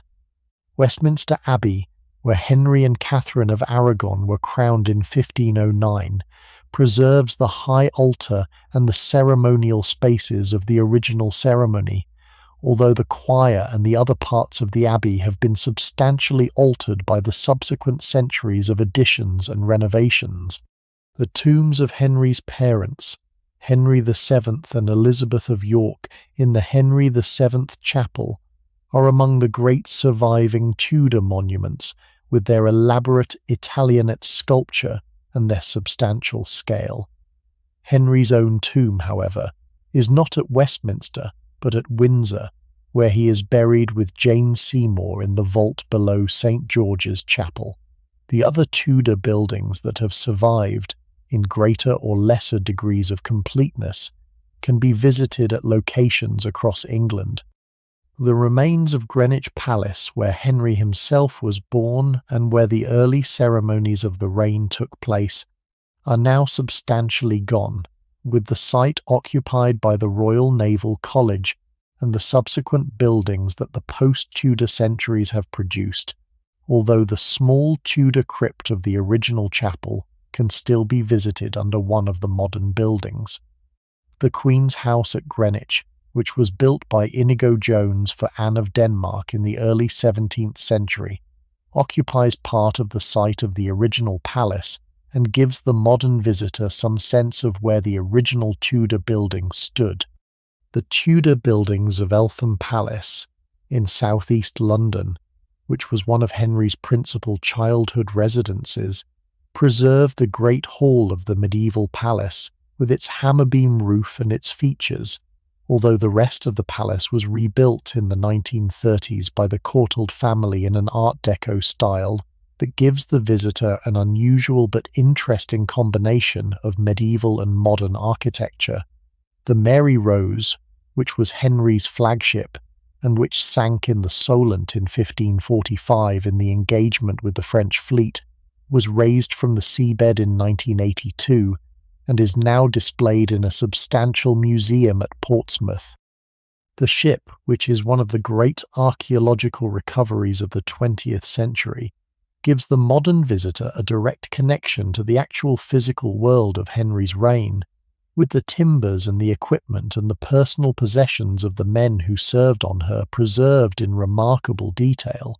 The bones of the men who died with her, several hundred of them, have been studied with modern forensic techniques, and the resulting research has produced one of the most detailed pictures we have of the lives of ordinary Tudor men, including their diet, their occupational injuries, their childhood diseases, and the features of their physical existence that the documentary record does not capture. The surviving portraits of Henry and the figures of his court, which are held in the National Portrait Gallery and in some private collections, give us the visual record of the people themselves. The Holbein portraits in particular are the principal source for our visual sense of the era, and the originals, when they can be seen in the museums where they are held, are works of considerable power. The Holbein portrait of Henry at Whitehall, which is the basis for the standard image of the king that the popular memory has retained, was actually destroyed in the fire of 1698, but copies of it survive in museums, and the original cartoon which Holbein used to lay out the painting is held at the National Portrait Gallery and can be examined by visitors. The portraits of the queens, including the Holbein miniature of Anne Boleyn that is held at the National Portrait Gallery, and the portraits of Catherine of Aragon and Jane Seymour and Anne of Cleves and Catherine Parr that are held in several collections, give us the visual record of the women who married the king and the ways they presented themselves to the world. The cumulative effect of a properly informed visit to the surviving sites and the surviving objects is, I think, considerable. The modern visitor who walks through the Great Hall at Hampton Court, who stands on the spot of the scaffold at Tower Green, who looks at the Holbein cartoon at the National Portrait Gallery, who descends into the wreck of the Mary Rose at Portsmouth, can construct, from these physical traces, a picture of the era that the abstract narrative cannot quite supply. The era was in its time the daily reality of particular human beings who lived in particular places and who used particular objects and who attended particular ceremonies. The fact that we can still, in the 21st century, see some of those places and touch some of those objects and stand in some of those rooms is one of the small, genuine privileges that the survival of historical material allows us. I want to close now with a small reflection on what the whole story we have been considering tonight is, in the end, about. The story of Henry VIII is, in the most obvious sense, the story of a particular king and a particular reign and a particular set of historical events. It is also, however, a story about something more general, which is the question of what happens when a person of considerable ability is given more power than any human being can really handle responsibly, and is then placed under the kinds of pressures that test character to its limits. Henry was, in the early years of his reign, a young man whose abilities seemed to promise one of the great reigns of English history.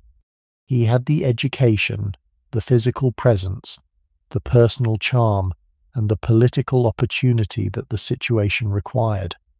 He inherited a kingdom that was, by the standards of the era, in reasonable condition, with adequate finances, no major foreign wars, and a settled domestic order.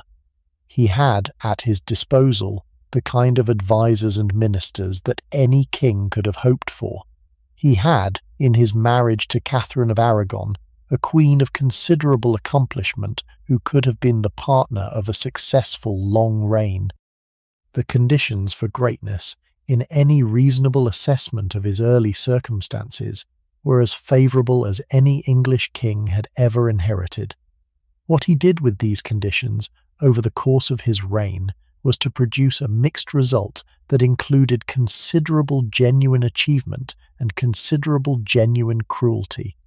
The achievements, in their best light, included the establishment of the principle of national sovereignty over the Church, the reform of the central administration of the kingdom, the building of the modern English navy, and the production of 3 competent monarchs to succeed him.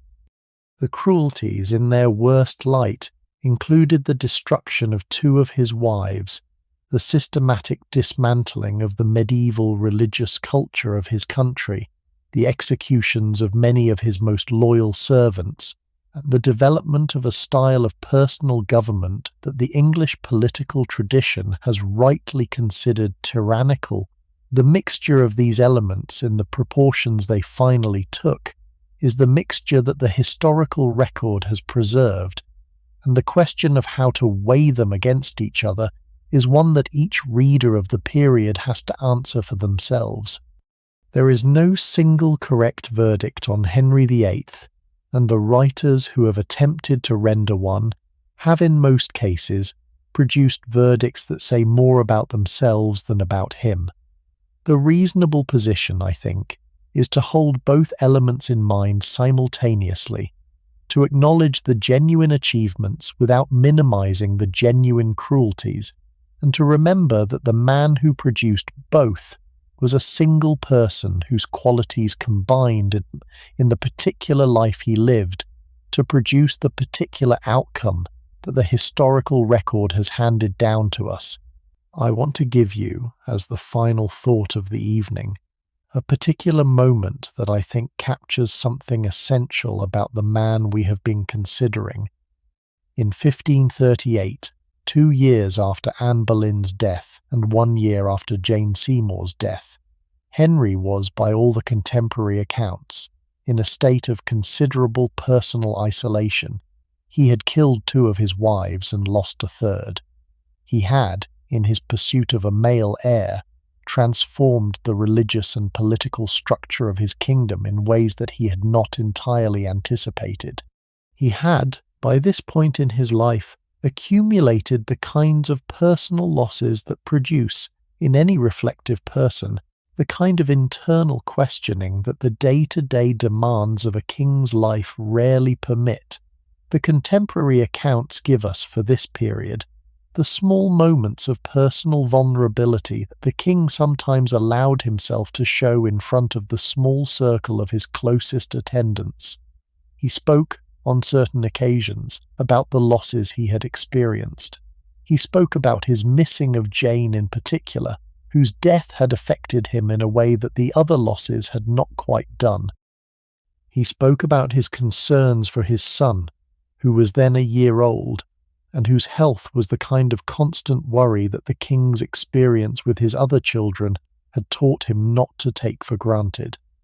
He spoke about his concerns for the kingdom, which was facing the kinds of internal religious tensions that the recent reforms had produced, and that the suppression of the pilgrimage of grace had not entirely resolved.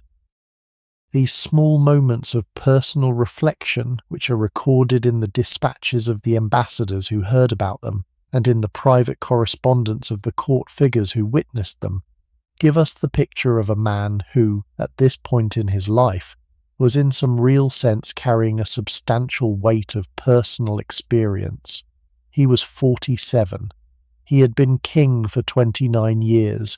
He had, in those 29 years, experienced more political and personal upheaval than any English king of the earlier centuries. He was, in the private moments when he allowed himself to reflect on his life, the kind of man whom the modern reader can almost recognize with the complications and contradictions that any long human life produces. He was in this period also the man who would in the next decade marry 3 more wives, execute one of them, and continue the political and religious projects that had defined his reign. The reflective Henry of 1538 was the same Henry who would do all these later things, and the question of how those aspects of his character coexisted in one person is one the historical record allows us to ask, but not fully answer.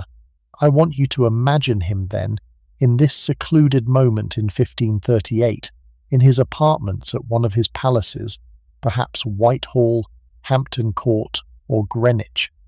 He is sitting in a chair by the fire in the evening, after the engagements of the day have ended. The gentlemen of the Privy Chamber are at their stations elsewhere in the apartments. The other people who normally surround him are in different rooms for the moment. He is, briefly, alone with his thoughts. The fire is burning, the candles are lit, the room is warm and quiet, and contains, for this small moment, only him.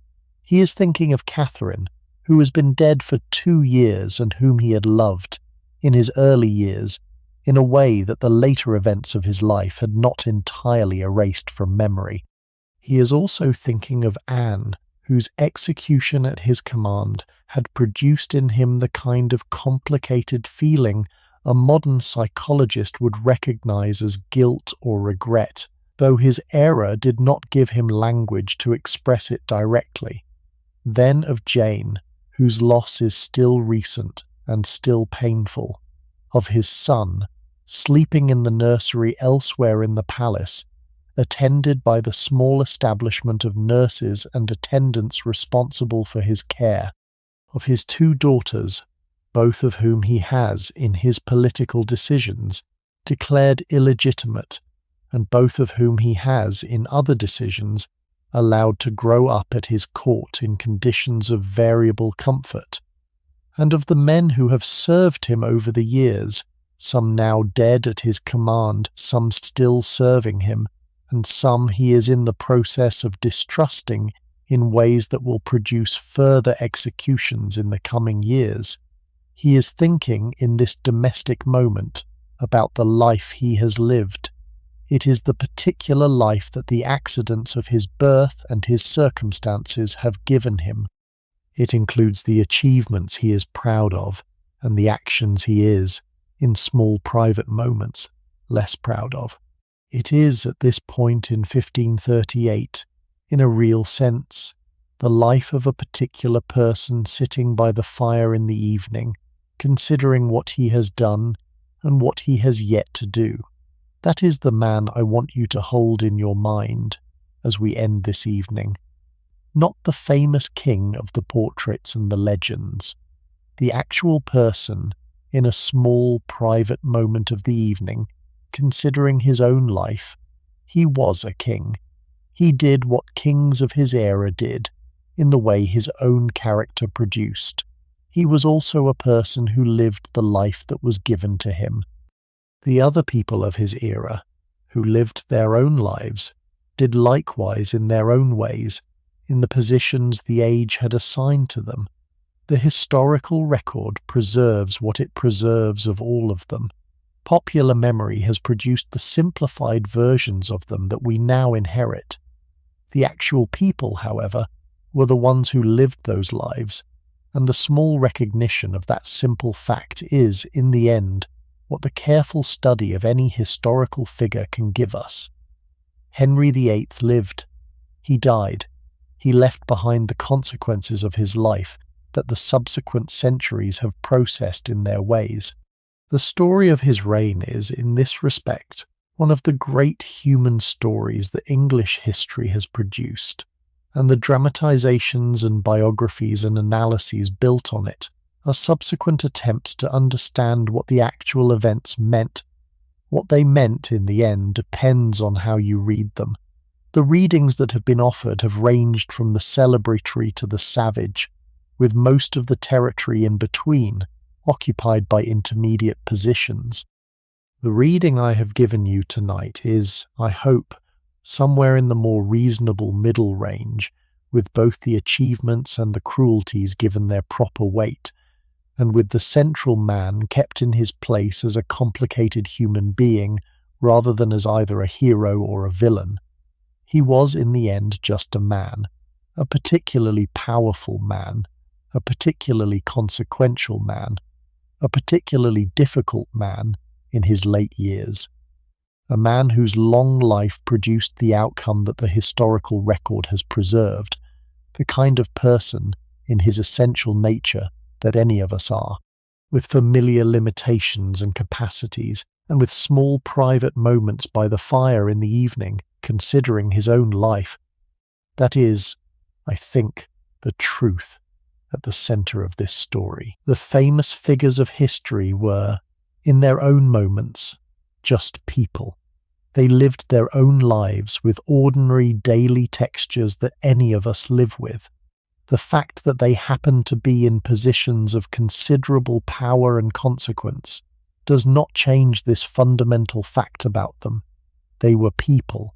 They lived. They died. The world continued.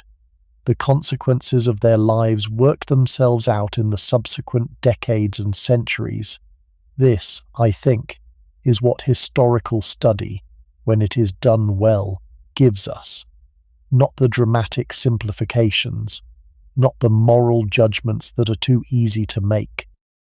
The recognition that the people of the past were just people, in the ordinary human sense that we ourselves are people, who lived their lives in the circumstances that the world had given them, and who did the best they could, or sometimes much worse than the best they could, with the materials they had been given.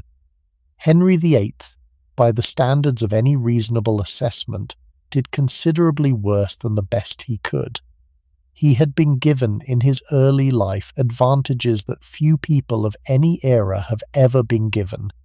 He used those advantages over the course of his reign in ways that produced both genuine achievement and genuine cruelty. The mixture of these results is the mixture that the historical record has preserved. The man who produced that mixture was the human being whom the accidents of his life had shaped, and the recognition of his humanity, with all its complications, is, in the end, the most that the careful study of his life can offer us. He is, in this sense, one of the figures of history through whom we can practice the kind of careful, patient seeing that the figures of history deserve.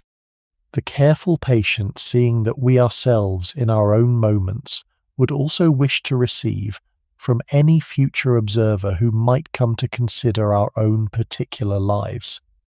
The seeing that recognizes the complications, that holds the contradictions in mind together, that does not collapse the actual person into the simplified version that is easier to handle. The Henry VIII that the careful patient seeing can produce is the most that the documentary record allows us to know, and it is, in the end, considerably more interesting than the simpler versions that the popular memory has constructed. Sleep well, stay warm, be kind to the people in your house, and I will see you in the next one.